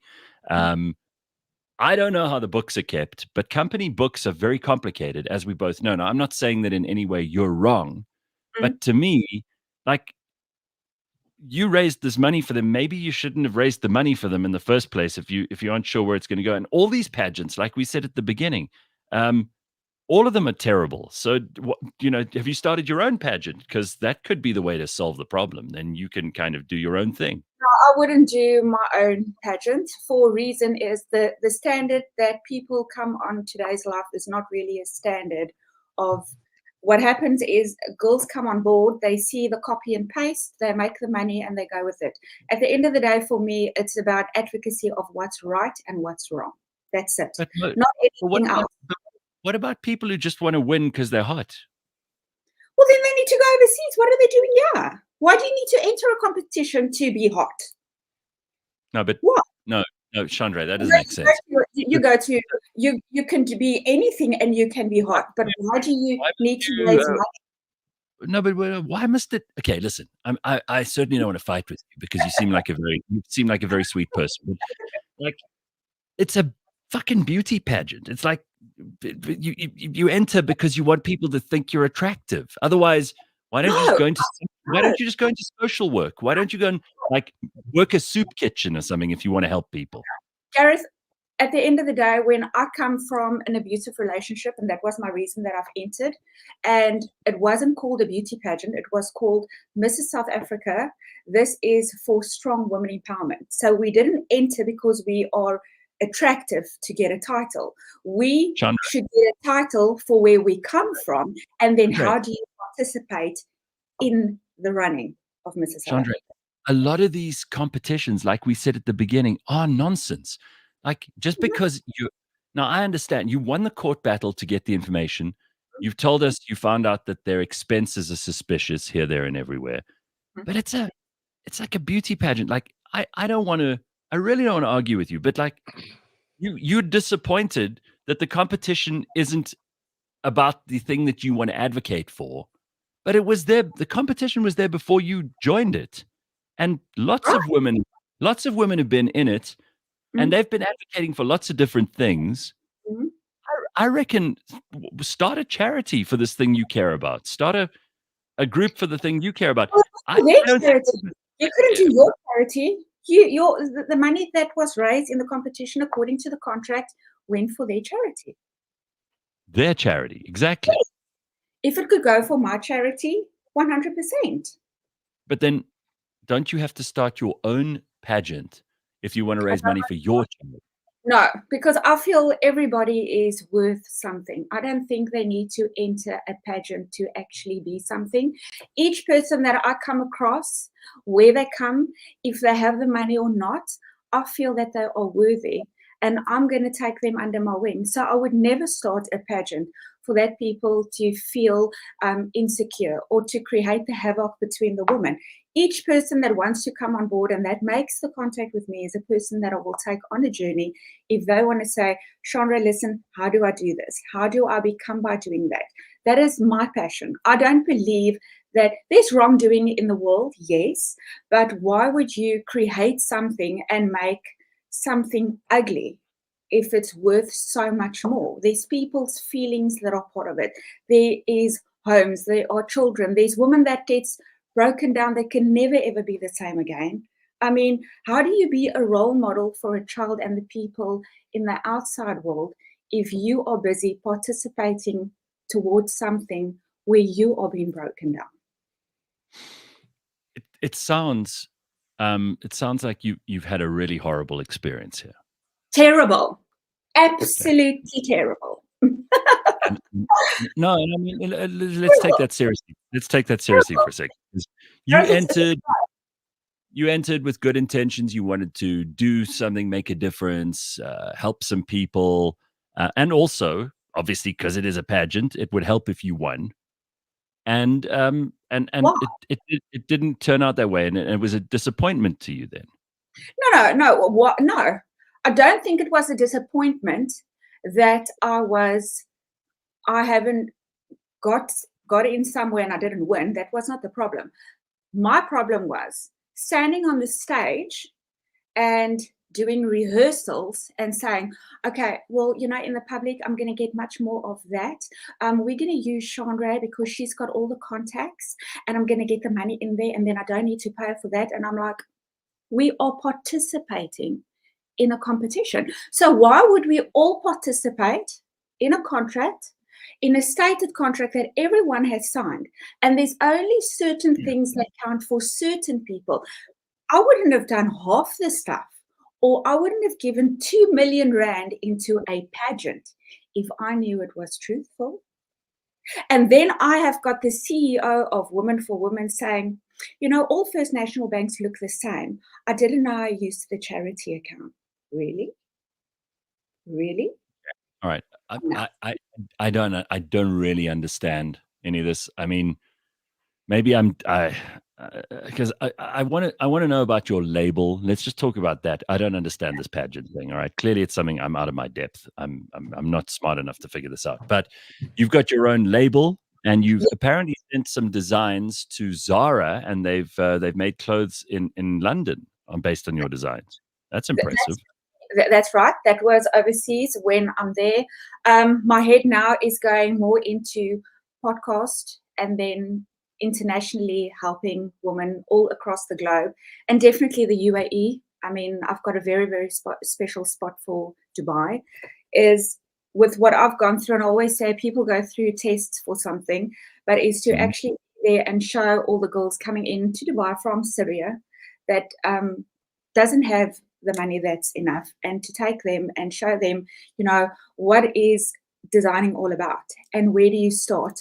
Because a lot of things that happen is when people get 18 or 19, they kind of go into something, and then when they're 26, 27 in today's life, it's very quite often that they change what they want to do. They don't always really stick to the career what was chosen when they were young.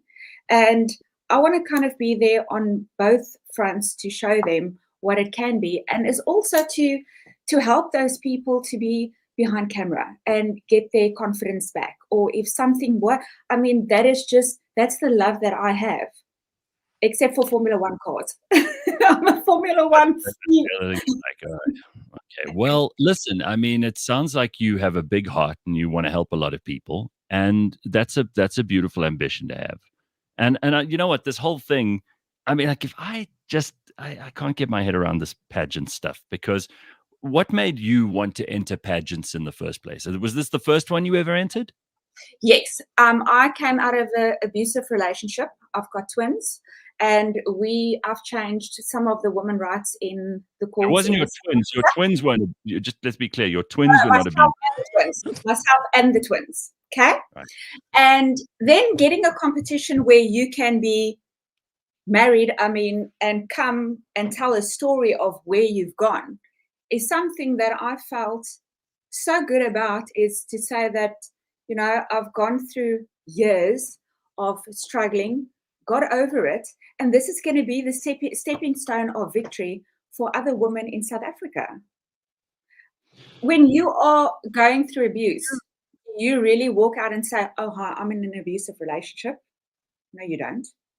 It's embarrassing. But I mean, we are in a country where that is a serious problem, and I know lots of women are going through it. And I mean, how did this? Was this the guy you were married to before, or was this? No, I was only engaged. Luckily, not married. I was only engaged. We were together for 7-8 years, and then ended up in the ICU. From there, my life changed. I walked out with the 2 boys, and I said, okay, well, I need to start a new life, and I need to pick it up. And then where am I going to start? And then meeting Prince Charming, that I'm married with today, was just phenomenal, to be on a platform and feeling safe. Well, I'm very happy that you are happily married now, and I'm happy your kids are safe. I'm glad that you are standing up for yourself, if nothing else. And listen, good luck with all of these big dreams. I hope it goes very well for you. And I'm happy that you could join us this morning. Do you have eggs, by the way? Do you have eggs? Yes, because we were trying to. Cape Town is in no short of eggs. Okay, it's like the protein bomb in this house in the morning. All right. Well, listen, Shandre, nice to speak to you, and thank you for joining us. Thanks, Gareth. Okay, bye-bye. There's Chandre Goosen. She's interesting. She's got some stuff to say. It's a lot this Friday morning to take in. I do not. Simphiwe? I don't know who enters. I'll keep quiet on this one. I don't know much about. You were so quiet. Please. It was like I had to. I just looked at your face. I was like, Simphiwe cares about pageants a lot. I think she sent us an email or something, and I was like, told the producers, let's see what this is all about. Some Yeah, scandal. just hearing her story, like shame, but also the world is not a pretty place, and I think that's the one thing we need to all understand that. Yeah, sometimes you think you're signing up for one thing, and then you realize that it's something else, and that's how life is. That's how business works. That's the real world, and sometimes you just need to be reminded of that moment. It's not so straightforward, right? So apparently, Ben just sent this to me now. Look what he found. Eggs. So it just shows you can find them. You just gotta look in the right places. So there are eggs somewhere out there. You just lucky of the draw, right? Yeah, I hope he buys all of them so that he doesn't have to. You did promise that you would get these eggs from your uncle. Now, is he coining it at the moment? I mean, what's he charging for eggs? Because I don't know what he didn't even tell me what he was just like, I have a list. I'm out, and now I'm supplying the whole community, because it was like it was his retirement thing that he started. He's like, yo, I've retired. That's what I'm doing. Like, it was a passion project, and now he's like, oh, I'm making the money now. Everyone knows him because he's based in Springs, so everyone's calling him up, and of course he's like, yes, I'll deliver to you. And he's out of stock right now, and he's cashing in. And I was like, oh, good for you. I mean, it would be nice to get family discount, but I'm gonna ask him how much he paid for like 6 eggs. Sure. How much? Wait, how much do 6 eggs go for, like, just in general? Guys, I'm not a big egg buyer because I don't bake and cook. And I mean, I can fry eggs for breakfast and that kind of basic stuff, but it's not a regular, because when do I get to eat breakfast? We do the show, and then I'm usually in the office. So it's not a thing for me. I'm really not a big breakfast is a scam. It's a whole scam. Like, the idea that you need to have breakfast. It's a marketing thing that someone came up with so that they could increase the sales of like bacon and whatnot. So eating breakfast is just a scam, y'all. A scam. Just know that. Donna, listen, there's a lot of scams. According to Shandre, there are lots of scams in the world today. It's not just eggs. So, and breakfast, according to Simphiwe. Donna says there are loads of eggs here in North Africa. Everything is farm fresh and cheap. No supermarkets, just produce markets. Okay, well, there's no need for you to thumb your nose at those of us who are suffering, Donna, here in South Africa. Really? 95. Don't take us whilst we're done. For 30. 95 rand for 30 eggs. Sony, is that a lot?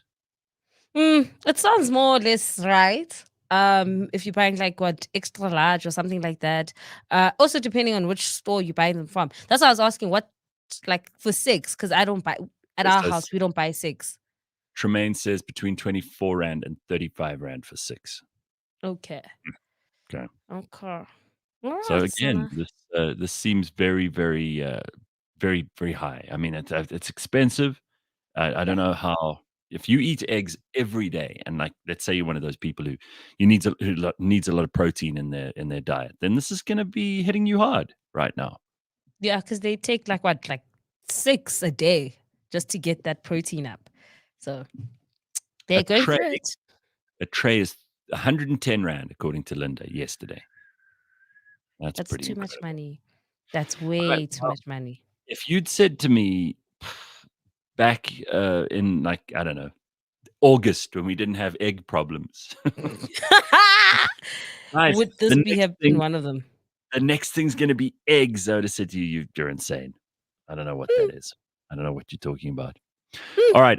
Before we get to George quickly, Simphiwe's got some very, very useful tips for us today on how to spot AI images. So you've got a couple of examples. You've got examples for us as well. So tell us how this works. Yes. So, I mean, AI is here and it's not going anywhere, and it's progressing, not just with ChatGPT, what you can search. You can now generate images and create videos. And, there's even an Instagram account where they just like create these images and people look at it. And I looked at it, I was like, oh, this is great. And so I realized, oh, this is AI. And I was like, wait. How do I tell if this is an AI image or is this just an image that Garrett took off his phone? Right. So there are some images that I have collected for you guys. And I'm first going to ask, what do you notice when you first see the image? And then I'll tell you what to look out for in the images when you're looking at pictures in general, especially when you're scrolling on social media and you're not paying attention to the tags. So first image will be well, Which one I do you don't know. choose? You can pick anyone. Okay, so let's go with this. Sure. There are these two ladies in Japan. Okay, is this Yes. AI or is this real? This is AI. This entire account on Instagram is AI. But if you look at this picture, you wouldn't have thought this is an AI picture, right, No. Gareth? They look like So real people. they really do. Until you take a moment to look at the lady's Oh, foot. oh my God! But hang on, she's got two arms on the one side. So it seems like AI really battles to create like hands and feet, like that detail is not there, and it struggles. It struggles. So if you look at the bottom, you can see you're like, why is a hand a foot? Like, why is that happening? That is Why? freaky. Okay, so basically, for anybody who's listening to the podcast instead of watching this, it's got these two elderly Japanese ladies, and they're both kind of kneeling or sitting on the floor in a street, and everything's beautiful. And the background's a little bit faded. And then, as Simphiwe says, once your attention is drawn to her, the lady on the one side's feet, you realize that that's another arm. It's not a foot. And she has three arms, basically. So so AI it's unable to pick this stuff up sometimes. Yeah, it's unable to generate or recreate feet I or promise hands organically. I would have looked at it for even 5 seconds and scrolled right on by without suspecting anything to be wrong. Okay, next one. So Two other this, elderly Japanese ladies. These two they've got lots of tattoos, short hair, and they're wearing gray flannel trousers and vests, and they're walking down the street again. So what's yes. freaky or weird about this one? So with this one, if you look at their shirts and you look at their tattoos, they seem to just blend into each other. And that's something that doesn't happen. That's not Okay, natural, guys. the AI can't tell where the fabric ends and where the shirt begins because the Yes. pattern on the shirt is similar to tattoo. Hey, yeah, boo. So that's a good way to tell if this is an AI image or not. You see? So now when you're scrolling, you can pick this up much more faster and much more easier. I'm really learning things. I'm looking at these things and picking up stuff now. Now I feel like Sherlock Holmes. All right, last one. Okay. Yeah. So this is the elderly ladies again. And if you just take a moment to look at the arms, it's two people, but you tend to see five That is- hands. that is Why? 5 hands. Hmm. So what's going on? So there's an extra hand. I think AI just battles to understand how many hands and arms and legs humans have because there's an extra hand in the picture and you don't understand why. It's by the shoulder of the lady. And it's just like one of those where you realize this is not a natural image. And most of the time, AI images look very soft and smooth. So when you are looking at these pictures, scrolling on Instagram, just take a moment to just look at them because they are beautiful and AI is getting better. But the reality is, it's not getting everything right. And if you just take a moment to just pay attention to the finer details, to look at the hands, the arms, the skin, the tattoos that just blend into the skin, you'll realize that, can't end it off, and this is not real. So Simphiwe, I mean, you've been looking at these things. Does it freak you out? Do you end up second guessing everything now? Because I often Yes. see these pictures. They're starting to crop up more and more on social media, and you think, there's no way that's a real person because everything is just too perfect. Is there Mhm. some way? Is there some way you can run it through like a reverse image search to see whether it's real or not? You probably can. The thing is that this is still like in the early stages. So people also, I would advise against people like sharing their images with these platforms where you can like share a picture and then it will generate a picture of you when you are 10 and 5 or what. I would advise against that because they use that to then create these images to look so real, right? And so now you're just giving them data, you're just giving them information. And I'd say run away from that. So the more people that will download these apps that generate AI images that people will use for their profile pictures or whatever, those things are not necessarily like going to recreate you, but what they're gathering is face data on more and more Yes. people, so they can generate more and more realistic images. Yes, so that entire all those images that you pulled up right now, Gareth, there's an entire Instagram account where it's just AI images. So whatever you're seeing on that account, it's not real. It's basically, and it's all taken from like what people have shared on these various AI apps, you know, like pictures of like a laptop and pictures of your face, a selfie or this or that. So I advise against it because I think that's what's also advancing AI. So don't do it. There's this trend at the moment. There's this app that like does your high school yearbook photos or whatever. I've seen a lot of those going around. Don't play with those things. It's so cute now. You would say don't do it. I don't do it. Like for me, I've played around with ChatGPT, looking at like even the audio AI just to see what it can do. But when it comes to images and stuff like that, is what you're granting them is you use your actual picture, so you send them your selfie and then they keep that data and they keep that image, and you've kind of given up the rights to even your picture. In 10 years time, when they're busy cloning, well, they're cloning people now, but when they've mastered it, there's going to be someone that looks like you exactly, and you've given them permission to create that. So I advise against it wholeheartedly. It's cute to look at, but no, and no. No permission given from Simphiwe. Now we know. So Carl says, so basically, if you see old Japanese ladies, it's AI. Got it. No, you've missed the whole point, Carl. If that's what you're walking away with, then hey, what can I say?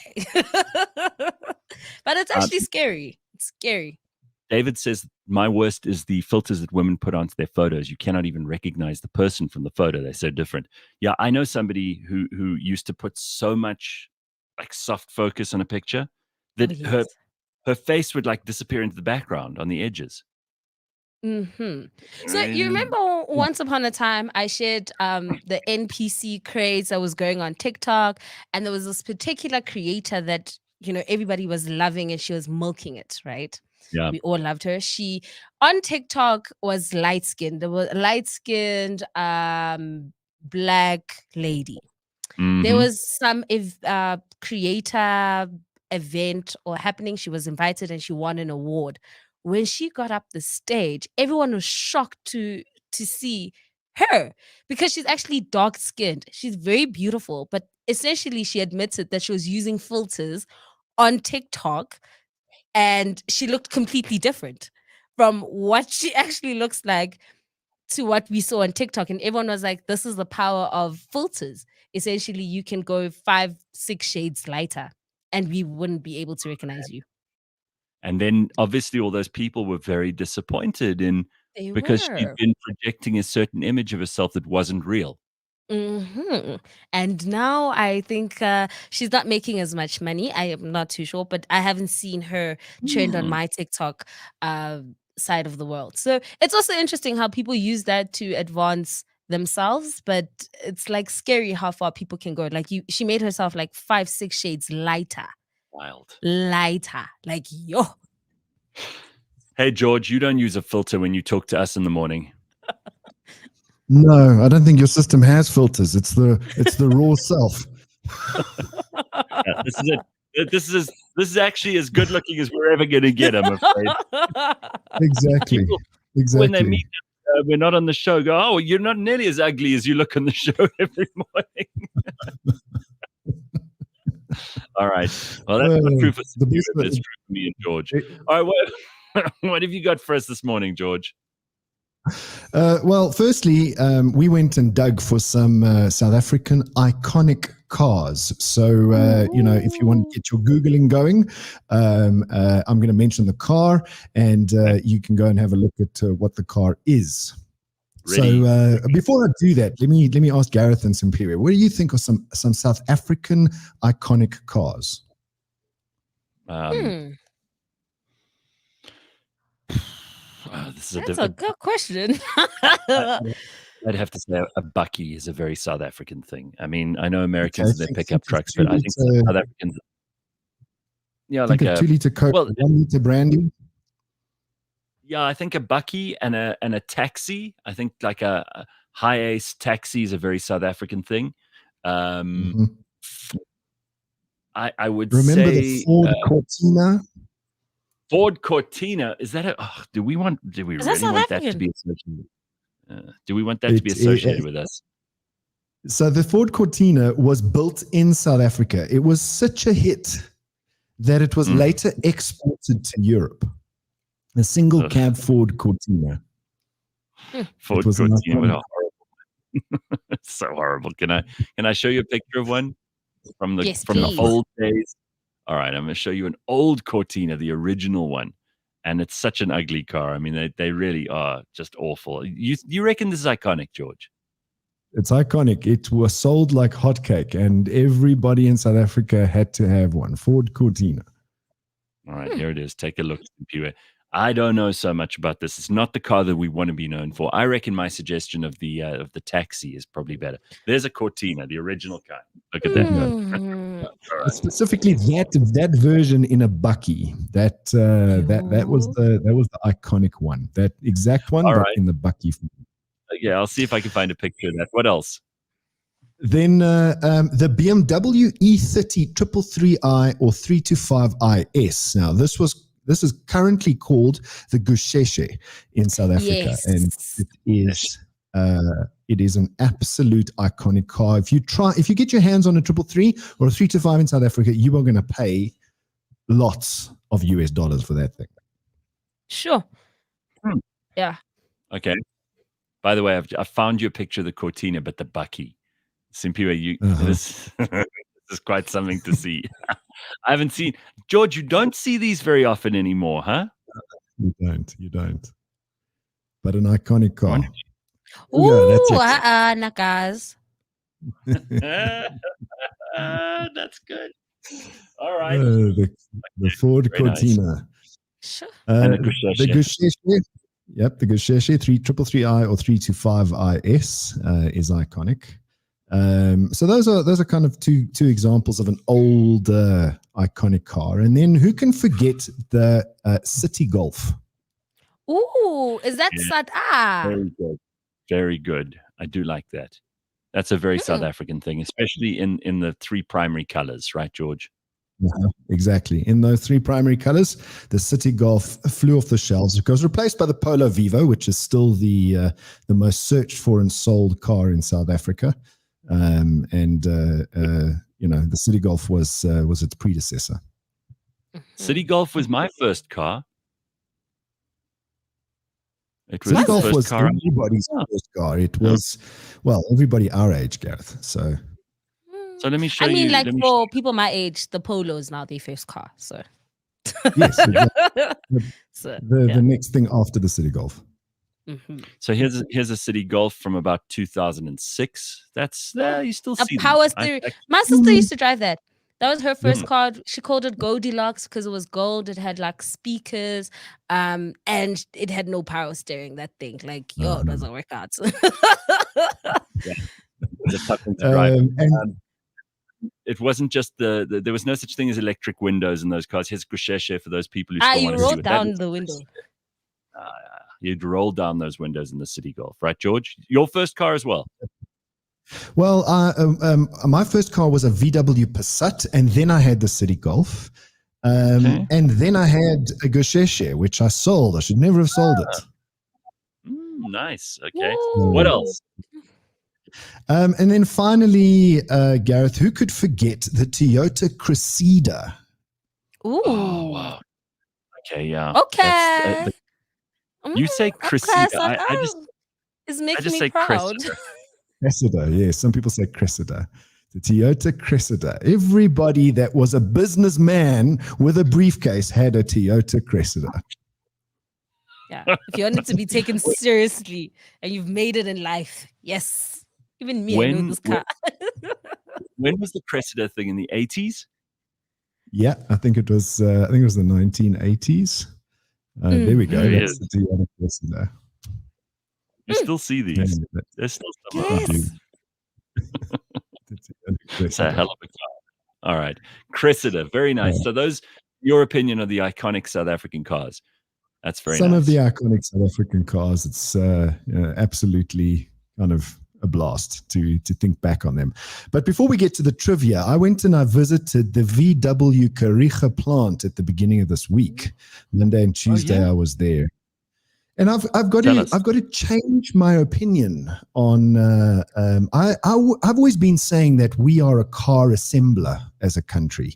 We're not really a car manufacturer. What I saw there, Gareth, was manufacturing. We actually make these cars from flat plates of sheet metal right up until the finished product, and it is a sight to see, an absolute sight to see.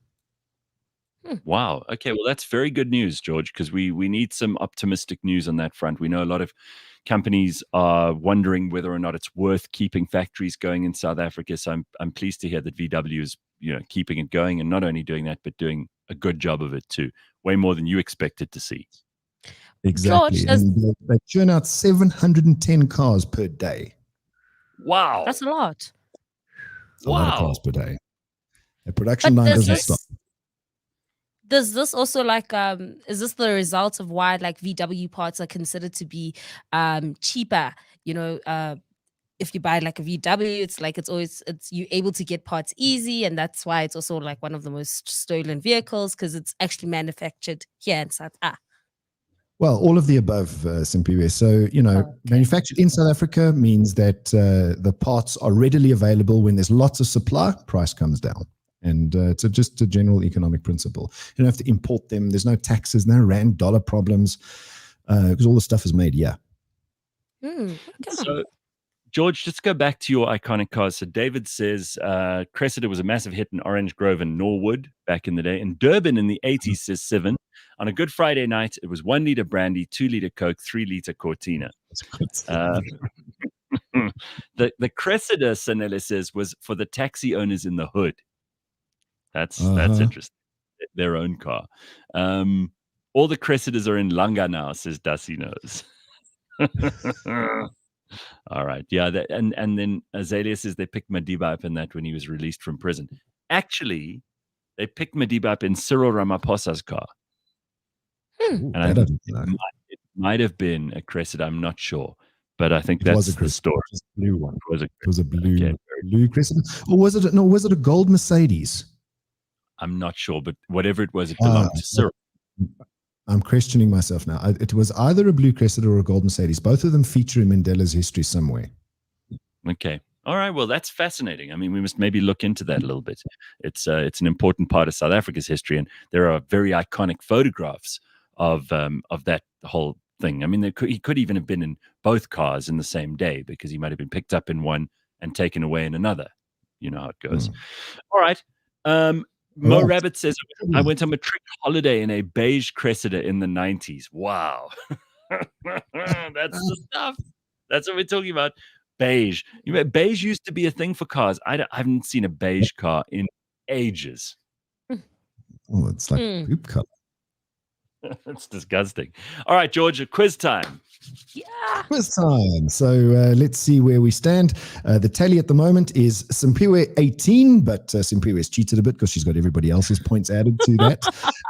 And Gareth 20. So Gareth still leads by 2 points. All right. Pitiful 2. Okay, so, let's go. In the first Beverly Hills Cop, what type of car did Axel drive? Wasn't it a Ford? Close, but an American version. No, I'd be lying if I could even guess. I don't know. Chevy Nova. Chevy Nova. Oh. Okay, so that's 0-0. Sure. Okay. In the movie Wanted, what car dodged bullets? I've not even watched that. I don't know. Sorry, we're both very disappointed. Maybe in the comments there's someone who's got it. I'm reading a Mustang. I gave you the answer in the question. Say it again. What's the question again? In the movie A Wanted, Dodge. what car dodged? Dodge Viper. There we go. Okay, the black Dodge Charger with the license plate 2JR1424, driven by a certain actor at the end of this movie, was originally his father's car, but it isn't the only car he drives in this fast-paced movie. What movie is it? Dodge Charger. Think of a car with the engine sticking out of the bonnet. Lots of muscular people. Fast and Furious. There we go. Fast and Furious. That's the movie. Got you. Dodge Charger. I'll take it. Let's go. This is paltry winnings for me, but I've got 2 points. Thank you. What else? Second to last question. Adam Sandler's character Longfellow Deeds provided fleets of what car in his New Hampshire townsfolk at the conclusion of Mr. Deeds? I don't think I've seen the movie, George. This is a dead end for me. Simphiwe, you want to guess? Yeah, I have no idea. What is the Dutchman Ferrari in America? The Dutchman Ferrari in America. Yes. See, the poor man's Ferrari in America. Subaru. A Corvette.